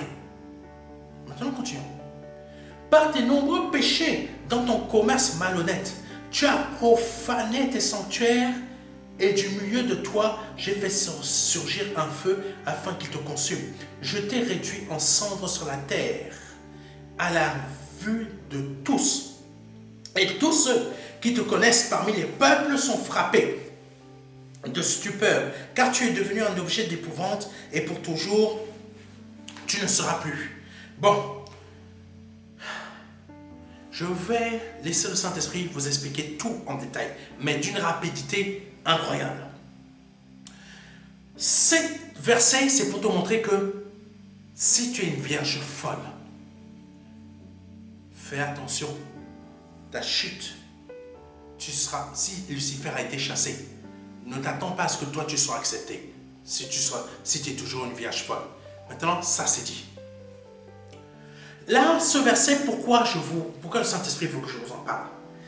Quand Lucifer a été créé, Dieu l'a recouvert de toutes sortes de pierres, de toutes sortes de richesses. Quand Dieu a créé Lucifer, Lucifer avait toute richesse, tout ce qu'il fallait. Il ne manquait de rien. Il avait tout. Mais son problème, c'était quoi? C'était qu'il voulait être celui qui lui a donné tout ça. Bon, je ne sais pas comment vous expliquer. En gros, il voulait plus. Mais ce qu'il ne comprenait pas, c'est que sa sagesse l'a perverti. De la même manière que la sagesse de Salomon a perverti Salomon, de la même manière, la sagesse de Lucifer l'a perverti. Est-ce que tu comprends? C'est pour cela que Dieu a donné une grande épreuve à l'apôtre Paul pour que ce qui s'était déjà produit avec Lucifer et qui s'était reproduit avec Salomon ne se produise pas avec l'apôtre Paul. Amen. C'est ce qui arrive à certains d'entre nous encore aujourd'hui. Ce qui s'est produit avec Lucifer et Salomon ne puisse pas se reproduire peut-être avec toi ou avec moi. Ça veut dire que Dieu nous donne une épreuve particulière qui nous emmène à ne pas se corrompre. La sagesse ne nous corrompt pas. Mais nous pouvons nous corrompre à cause de cette sagesse. Est-ce que tu comprends? Tu peux être à l'église, mais tu te corromps toi-même à cause de la sagesse que tu as. Est-ce que tu comprends? Et là, tu n'es plus une vierge sage, tu es une vierge folle. Et quand on va faire le parallèle avec ce que nous venons de voir là, c'est que quand Satan a eu, plutôt Satan avec tout, Lucifer avec tout un tas de richesses, tout un tas de prospérité, tout un tas de multiplication, tout un tas de choses. Et il est dit dans la parole de Dieu, c'est fort, hein? Et c'est là que le Saint-Esprit m'a demandé de vous dire quelque chose de très important. Et il m'a demandé de te dire quelque chose de très important pour que tu comprennes, afin que si aujourd'hui tu es une vierge folle, tu parles, tu passes de ta folie à la sagesse. Écoute bien. Le verset dit ceci: tes tambourins, tes filtres et tes dents ouvragées, ils furent préparés le jour même où tu fus créé. Bon. Continuons. Je t'avais placé avec un chérubin protecteur qui était loin. En fait, la parole de Dieu nous dit là que Lucifer était placé en gros, sous la protection d'un chérubin protecteur. C'est frappant. C'est frappant. Quand j'ai lu ça, j'ai été frappé. Lucifer a été placé sous la protection d'un chérubin protecteur. Mais ce chérubin était loin. Waouh! Quelle révélation! Ce chérubin était loin pour protéger. C'était un chérubin loin. Et il protégeait Lucifer. Il protégeait Lucifer de quoi? Ce chérubin protecteur protégeait Lucifer de quoi? Ah, mes frères et mes sœurs, la parole de Dieu nous dépasse. Les choses spirituelles de Dieu nous dépassent. Pourquoi Lucifer avait besoin d'un chérubin protecteur? Et de cela, loin. Pourquoi? Quel ennemi pouvait atteindre Lucifer? Ça t'emmène à réfléchir. Ça t'emmène à réfléchir. Quel ennemi pouvait atteindre Lucifer? L'ennemi qui pouvait atteindre Lucifer, c'était quoi? L'orgueil. Le chérubin a fait son travail. Mais l'orgueil est né de Lucifer lui-même. Wow. L'orgueil est né de Lucifer lui-même. Or, je t'avais placé avec un chérubin protecteur qui était loin. Il était placé avec un chérubin protecteur. Donc, ce chérubin protégeait Lucifer. Ce chérubin était loin. Mais il faut comprendre qu'il était loin, sur la montagne sainte de Dieu. Donc, sur la montagne sainte de Dieu, Lucifer avait un chérubin loin qui était son protecteur. C'est la version Semeur. Vous pouvez lire. Vous n'avez pas forcément cette même traduction partout. Et là, il y a une chose que le Saint-Esprit m'a demandé de vous parler, de vous dire, pour que tu puisses, si aujourd'hui tu es une vierge folle, que par là tu deviennes une vierge sage. La chose est la suivante. Tes tambourins, tes filtres et tes dents ouvragés, ils furent préparés le jour même où tu fus créé. Ça veut dire que Satan, même le jour même, Lucifer, pardonnez-moi, Lucifer, le jour même où il a été créé, Dieu avait déjà tout créé pour qu'il puisse en profiter. Ça veut dire quoi? Toi qui es enfant de Dieu, quand tu es né de nouveau, Dieu, le même jour qui t'a fait passer des ténèbres à la lumière, il a créé le même jour pour toi la richesse, la prospérité, la multiplication, toutes les choses que tu n'avais pas. Dieu a créé et a développé et a ouvert toutes les portes le même jour de ta nouvelle naissance. Mais le problème est le suivant. Tu es protégé par le Saint-Esprit, mais ton cœur recherche ce que tu possèdes déjà. Et en recherchant ce que tu possèdes déjà, c'est là que ta chute. Et c'est là que tu es une vierge folle. Oh. J'espère que quelqu'un a compris. Et c'est là que tu es une vierge folle. Lucifer avait un chérubin protecteur qui le protégeait de toute attaque possible et inimaginable. Mais l'intérieur de son cœur, c'était Lucifer qui devait veiller. Et Lucifer n'a pas veillé. L'intérieur de ton cœur, le jour de ta naissance, de ta nouvelle naissance, tu as déjà tout eu. Parce qu'il est dit ici, tes tambourins, tes flûtes et tes dents ouvragées, ils furent préparés le jour même où tu fus créé. Le jour même où tu es né de nouveau, où Dieu a créé en toi une nouvelle créature, par le Seigneur Jésus-Christ, par la puissance de son Saint-Esprit, de son Esprit Saint. Tout ce qui concerne ton avenir a déjà été créé, a déjà été préparé. En fait, ta vie ne sera qu'une succession de destinées qui vont se réaliser suivant la volonté de Dieu. Parce que tout est déjà préparé.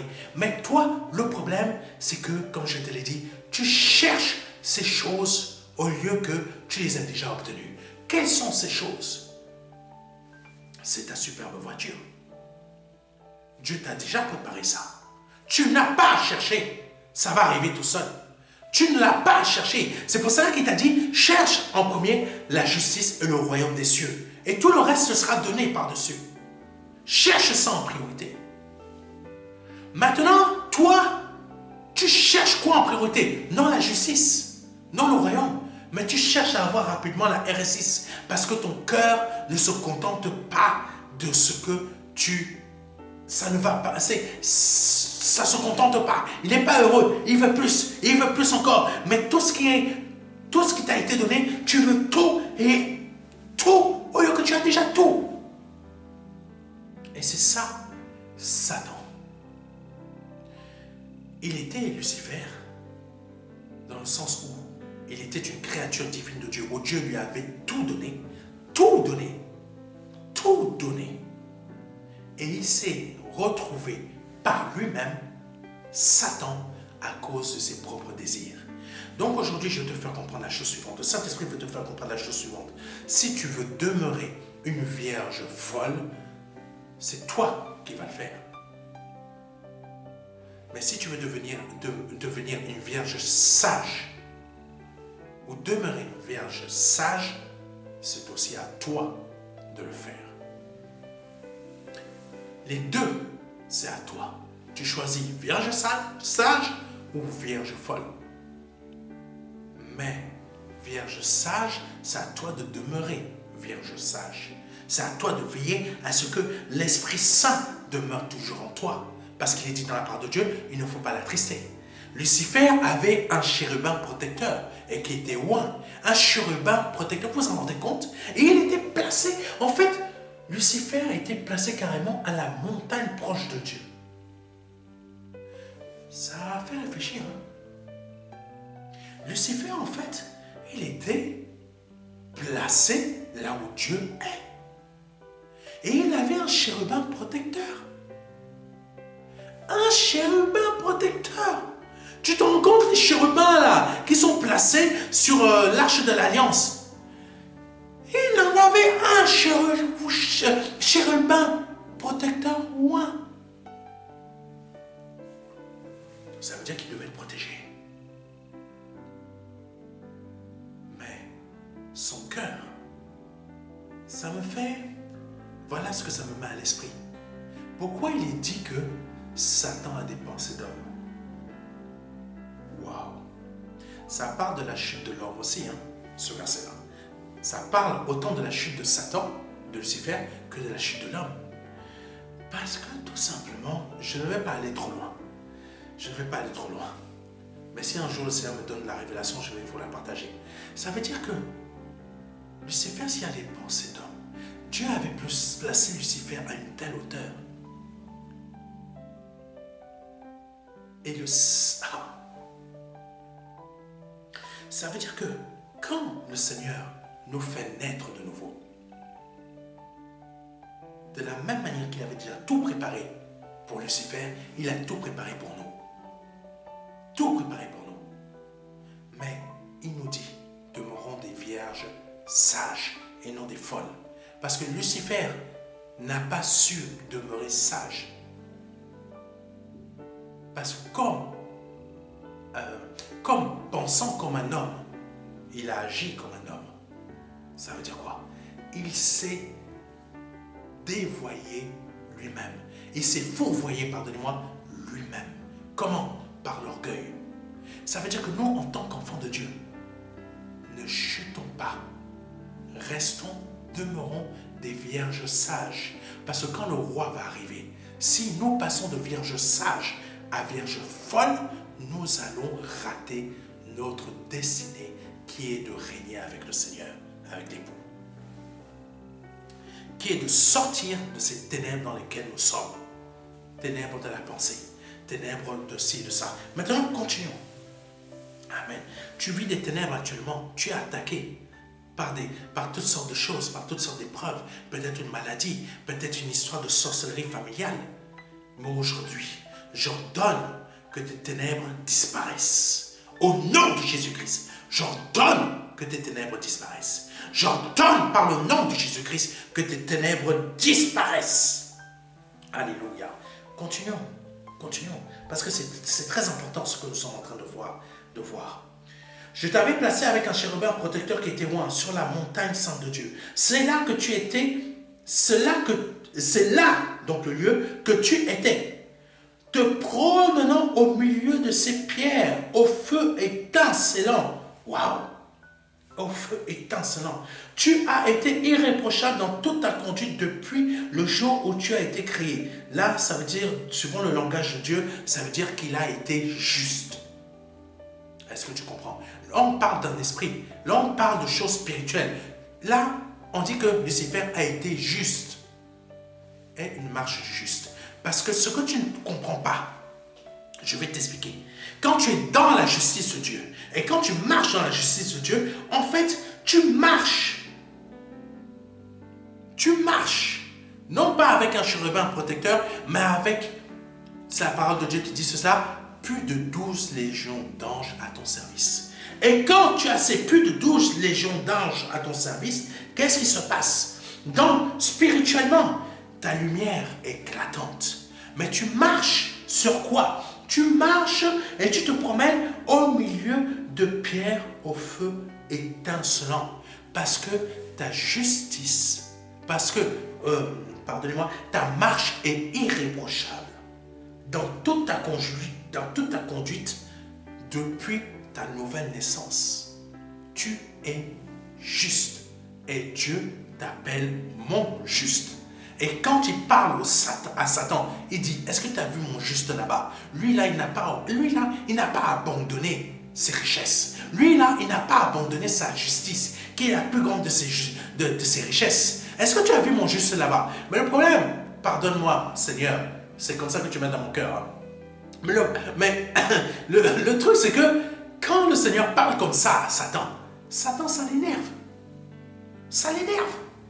Ça l'énerve. Ça l'énerve. Il se dit, lui là, mon Père, mais il est, Dieu est le Père de tous les esprits, mon Père, mais la justice que moi j'ai perdue, c'est lui maintenant qui l'a. Serge là-bas, celui-là, je vais aller le frapper. Je vais aller créer toutes sortes d'épreuves. C'est Joséphine là-bas, je vais aller la frapper. Je vais créer toutes sortes d'épreuves. Je vais faire en sorte qu'elle ne soit jamais une vierge et qu'elle ne demeure jamais une vierge sage. Je vais faire en sorte qu'elle reste et qu'elle demeure ou qu'elle devienne une vierge folle. Voici comment le diable réagit quand le Père lui dit, est-ce que tu as vu mon juste là-bas? mon juste Joséphine, mon juste Alphonse, mon juste Christophe, mon juste Roger, mon juste Florian, mon juste Didier, mon juste Serge, mon juste Jérémie, mon juste Sarah, mon juste etc. Mon juste France-Aimé, mon juste Eliane, mon juste Daniel, tout ce que tu veux. Mon juste, Jésus, mon juste Jeanne. Je prophétise même sur toi, sur ta vie, même si actuellement tu es une vierge folle, je prophétise que tu vas devenir une vierge sage. Prophétise comme ça sur la vie de tes enfants. Prophétise comme ça sur la vie de tes amis. Prophétise comme ça sur la vie de ta famille. Prophétise. Ne laisse pas le diable parler à ta place. Parce que quand tu vas voir que tu es juste, c'est là qu'il va venir t'attaquer pour parler à ta place. Est-ce que tu me comprends? Parler à ta place. Faire de toi une personne qui ne soit plus juste, mais une personne injuste. Parce que lui, il a perdu sa justice à cause de ses choix. Et comment il te fait perdre ta justice? C'est simple.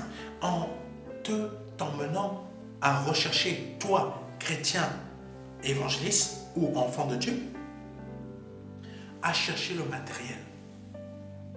À chercher d'avoir une destinée où tu vas réussir. La destinée, l'étoile de la destinée où tu vas avoir des sociétés. L'étoile de la destinée où tu vas avoir plein de voitures. L'étoile de la destinée où tu vas avoir plein de ci et de ça. Si tu te prosternes devant moi, ça veut dire quoi? Si tu acceptes mes pensées, je te donnerai ça.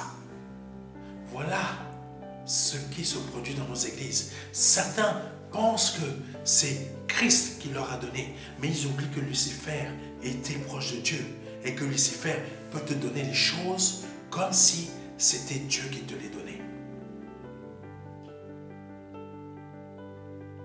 Faites attention mes frères et mes sœurs, parce que dans certaines de vos bénédictions, ce n'est pas Dieu, ce n'est pas Jésus, c'est Lucifer qui l'a donné. Lucifer, ex-Lucifer, maintenant Satan. Faisons attention mes frères et mes sœurs, parce que Satan d'entre nous, on s'est prosterné devant les pensées du diable. Et ça a fait de nous quoi? Ça a fait de nous des personnes vierges folles. Continuons. Alléluia. Tu as été irréprochable dans toute ta conduite depuis le jour où tu as été créé, jusqu'à ce que le mal se soit trouvé chez toi. Ton commerce prospère, t'a entraîné à la violence qui a rempli ton cœur. Donc, toutes les choses méchantes que nous pouvons voir dans ce monde, que les hommes peuvent faire, c'est exactement ce qui existe aussi dans le cœur de Satan. Viol, meurtre, vol, critique, etc. C'est pour cela que ceux qui sont des hautains, qui sont des critiqueurs, qui sont des orgueilleux, qui volent, qui tuent, etc., ne peuvent pas accéder au royaume des cieux, puisque c'est exactement ce que Satan est. Satan est homosexuel, lesbienne, je vous dis les choses. Homosexuel, lesbienne, pédophile, pédopornographe, je ne sais pas quoi, vendeur d'organes, sataniste. Tout ça, c'est ce que Satan est. Satan ne peut pas re-rentrer dans le ciel puisqu'il n'est plus Satan, il est Lucifer. Donc c'est pour cela que le Père ne peut pas te laisser entrer dans le ciel tant que tu es à l'image de Satan. L'image de Satan, c'est quoi? Avoir les mêmes pensées que lui. C'est pour cela que le Seigneur Jésus-Christ a dit, votre Père n'est pas Abraham, donc par lien Dieu, mais votre Père est Satan. Votre Père est le diable. C'est ça en vérité que la parole de Dieu nous dit. Alléluia. Continuons parce que le temps avance et il nous reste un dernier point à voir pour cette émission. Amen. Oh Jésus, ton commerce, alléluia. Alors tu as péché. Je t'ai mis au rang des profanes en te chassant de ma montagne. Ça veut dire que je t'ai expulsé. Je t'ai expulsé. Et quand j'ai dit, quand on est dans le péché, on est le diable. Comment ça on est le diable? On est le diable dans le sens que ses pensées sont les nôtres. Et Dieu ne peut pas nous laisser entrer dans le ciel. Dieu ne peut pas te laisser entrer dans le ciel. Amen. Change, c'est très important. Avançons. Alors tu as péché, je t'ai mis au rang des profanes en te chassant de ma montagne. Et le chérubin protecteur, le chérubin qui était censé, qui le protégeait, pas censé, qui le protégeait. Et le chérubin protecteur t'a expulsé du milieu de ces pierres au feu étincelant. De ta grande beauté, tu t'es enorgueilli et tu as laissé ta splendeur pervertir ta sagesse. Je t'ai précipité à terre et je te donne en spectacle au roi. Donc, il lui donne en spectacle aux autres nations, aux autres êtres spirituels. Ça veut dire que les anges qui l'honoraient, qui se disaient « Waouh, il est beau, waouh, il est magnifique, waouh !» On voit vraiment l'image de Dieu en lui. Ça lui est monté à la tête, ça l'a explosé les neurones et ça lui a rendu comme il est devenu là. Et Dieu l'a expulsé. Parce que Dieu reste Dieu. Amen. Même s'il nous fait à son image, nous sommes de nature divine. Dieu reste Dieu. Parce que c'est par lui que l'on vit. C'est par lui que nous vivons. Amen. Et que l'on existe. Par tes nombreux péchés, dont ton commerce malhonnête, tu as profané les sanctuaires. Tu as profané par les sanctuaires tes sanctuaires. Et du milieu de toi, tu as profané tes sanctuaires. Bon. Je ne sais pas. Bon, je laisse le Saint-Esprit parler. De la manière qu'il m'a montré. Tu as profané tes sanctuaires. Par tes nombreux péchés, tes commerces malhonnêtes, tu as profané tes sanctuaires. Profaner tes sanctuaires, ça veut dire quoi? Tu as détruit tout ce que tu devais garder, veiller, respecter. Bon, je vais vous dire exactement comment le Saint-Esprit m'a expliqué pour que je puisse vous l'expliquer à votre tour pour comprendre qu'est-ce que l'action de Lucifer a produit dans toute cette création que nous voyons. Et pourquoi aujourd'hui, comme je l'ai dit tout à l'heure, c'est pour ça qu'il faut suivre cette émission depuis le début. Pourquoi je vous ai dit tout à l'heure que nous sommes dans des ténèbres. Que nous sommes dans des ténèbres. Nous sommes dans les ténèbres, pourquoi? Parce que tout simplement, Lucifer, son travail, l'un de ses travaux, toutes ses richesses, il devait y veiller. Il devait veiller sur quoi? Il devait veiller sur toute la création de Dieu, et Dieu lui avait donné toutes sortes de choses, et il devait veiller à l'harmonie des choses. L'harmonie de quoi? L'harmonie de la création. Ce que l'on connaît aujourd'hui, la destruction. Ce qu'on connaît aujourd'hui, que toutes choses qui ne vont pas, c'est lui. C'est Lucifer, c'est Satan. Mais ce n'est pas que sur cette terre qu'il y a un désordre. La parole de Dieu dit la chose suivante, que la terre est suspendue dans un vide. Oui, c'est marqué dans la parole de Dieu. Vous pouvez trouver le verset. Je vous invite à aller le chercher. Ce vide, c'est quoi? C'est l'espace. Quand tu lèves les yeux, tu vois quoi? Tu vois plein de petits points blancs. Plein de petits points blancs, c'est quoi? C'est d'autres planètes ou des étoiles ou d'autres soleils, peu importe, je ne sais pas, ça brille. Par exemple, tu peux voir Vénus, Vénus va briller comme une étoile, mais c'est une planète. Tu peux voir Mars, Mars va briller comme une étoile, mais c'est une planète. C'est plein d'autres planètes, mais tout est en désordre. Tout est en désordre. Pourquoi tout est en désordre? Parce que là, la parole de Dieu nous dit la chose suivante. Alléluia. J'étais précipité sur terre, par tes nombreux péchés, par ton commerce malhonnête, tu as profané tes sanctuaires. Il a péché, il a profané toutes ces choses-là. Tout était en ordre et tout est devenu désordre. Tout est devenu destruction, à la fois dans l'espace, des comètes qui partent à gauche, quand des planètes tombent ici, quand des morceaux de roche tombent sur la Terre. C'est des morceaux d'autres planètes, hein? C'est tout simplement, tout était en ordre. Il n'y avait pas de destruction. Il n'y avait pas de planète qui se bouffe, qui se cognaient, qui s'entrechoquaient. Il n'y avait pas de pierre comme ça qui allait bombarder une autre pierre comme si c'était une bombe nucléaire. Il n'y avait pas tout tas de choses. Je ne vais pas rentrer dans les détails parce que pour certains d'entre vous, je vous ai déjà dépassé. Je vous ai déjà perdu. Donc je ne vais pas aller plus loin. Mais le désordre n'est pas que sur cette terre elle est dans l'espace. Il est dans l'espace aussi. À cause d'un seul être. D'un seul être. Lucifer, qui est devenu Satan. Maintenant, tout ce désordre existait déjà. Dieu a créé l'être humain. Sur cette planète que Dieu a créée, il a mis l'être humain. Et il a protégé cette planète pour que le péché n'y demeure pas. Pour qu'il n'y ait pas de péché. Mais Satan est quand même venu. Et comment le péché est entré? Le péché était déjà dans tout le reste de l'univers. Espace, etc. C'est spirituel. Mais ça agit dans le visible. Mais cette planète était protégée. La terre était protégée. La terre était propre, pas le péché. Mais Satan est venu aussi salir cette terre comment? Cette terre, comment il est venu la salir? En salissant les pensées de Ève et de Adam. C'est ça le péché. Et c'est de là que le péché est rentré. Le péché qui existait déjà hors de la terre est rentré dans cette terre. Parce que comment il est rentré? Dans le cœur, dans nos pensées. Et c'est ça, veiller sur nos cœurs, ça veut dire sois une vierge sage. C'est de là qu'il y a toutes les ténèbres que l'on peut voir, tous les désordres, toutes les incompréhensions. Est-ce que tu me comprends? Continuons. Alléluia. On va au dernier point. Dernier point qui est la nourriture solide pour les hommes faits. On arrive au terme de notre émission, qui a quand même fait 2 heures. La nourriture solide pour les hommes faits.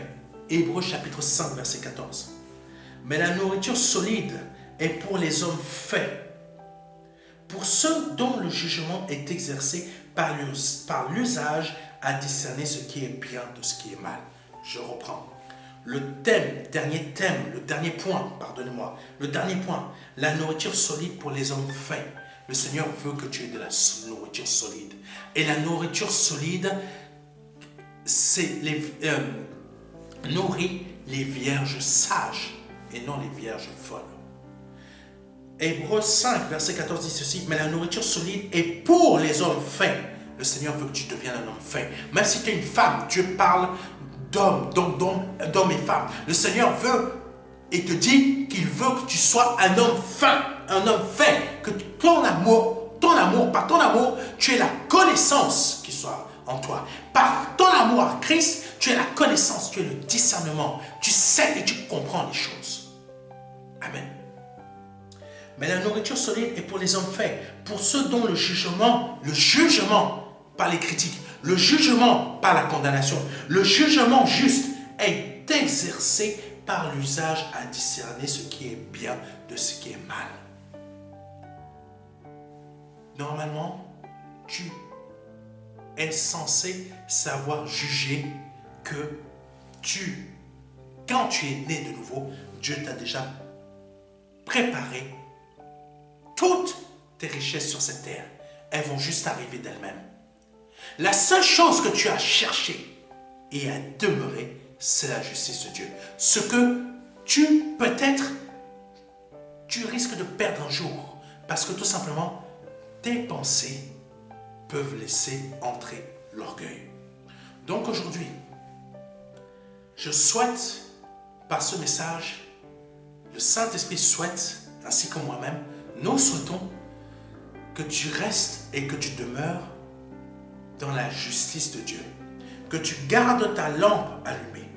Que tu gardes ta lampe allumée, mais que tu ne laisses pas les divers évangiles qui pullulent dans cette terre ou d'autres choses qui pullulent, les partis politiques, les pensées des partis politiques, les choses de guerre, les choses qui peuvent se passer, et il va s'en passer des choses. Il va s'en passer des choses graves dans ces derniers mois de cette fin d'année, et ça va encore aller encore plus en gravité. Mais l'année 2026, je veux simplement te dire une chose. Garde ta lampe allumée. Aie une recharge à ta fiole. Garde. C'était le pasteur Saint-Germain. Je suis heureux d'avoir partagé ce moment avec vous, d'avoir partagé ce moment, cette émission avec vous. J'espère qu'elle elle vous a aidé, malgré les petits problèmes techniques du départ. J'espère qu'elle vous a aidé et qu'elle vous a éclairci. Que Dieu soit béni et je tiens à prier pour vous avant que l'on se sépare. Seigneur, je te demande qu'à cet instant, par le nom puissant de Jésus-Christ de Nazareth, tu apportes l'intelligence, le discernement, la sagesse, la connaissance qui proviennent de ta justice dans le cœur de tes enfants, afin que par le nom puissant de Jésus-Christ de Nazareth, il demeure des vierges sages.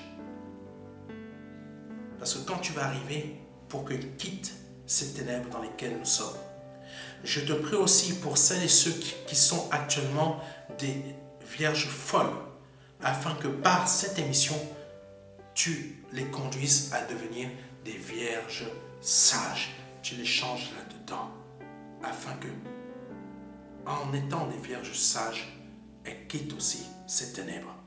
Que Dieu soit béni. C'était le pasteur Serge Brun et à très bientôt. Au revoir.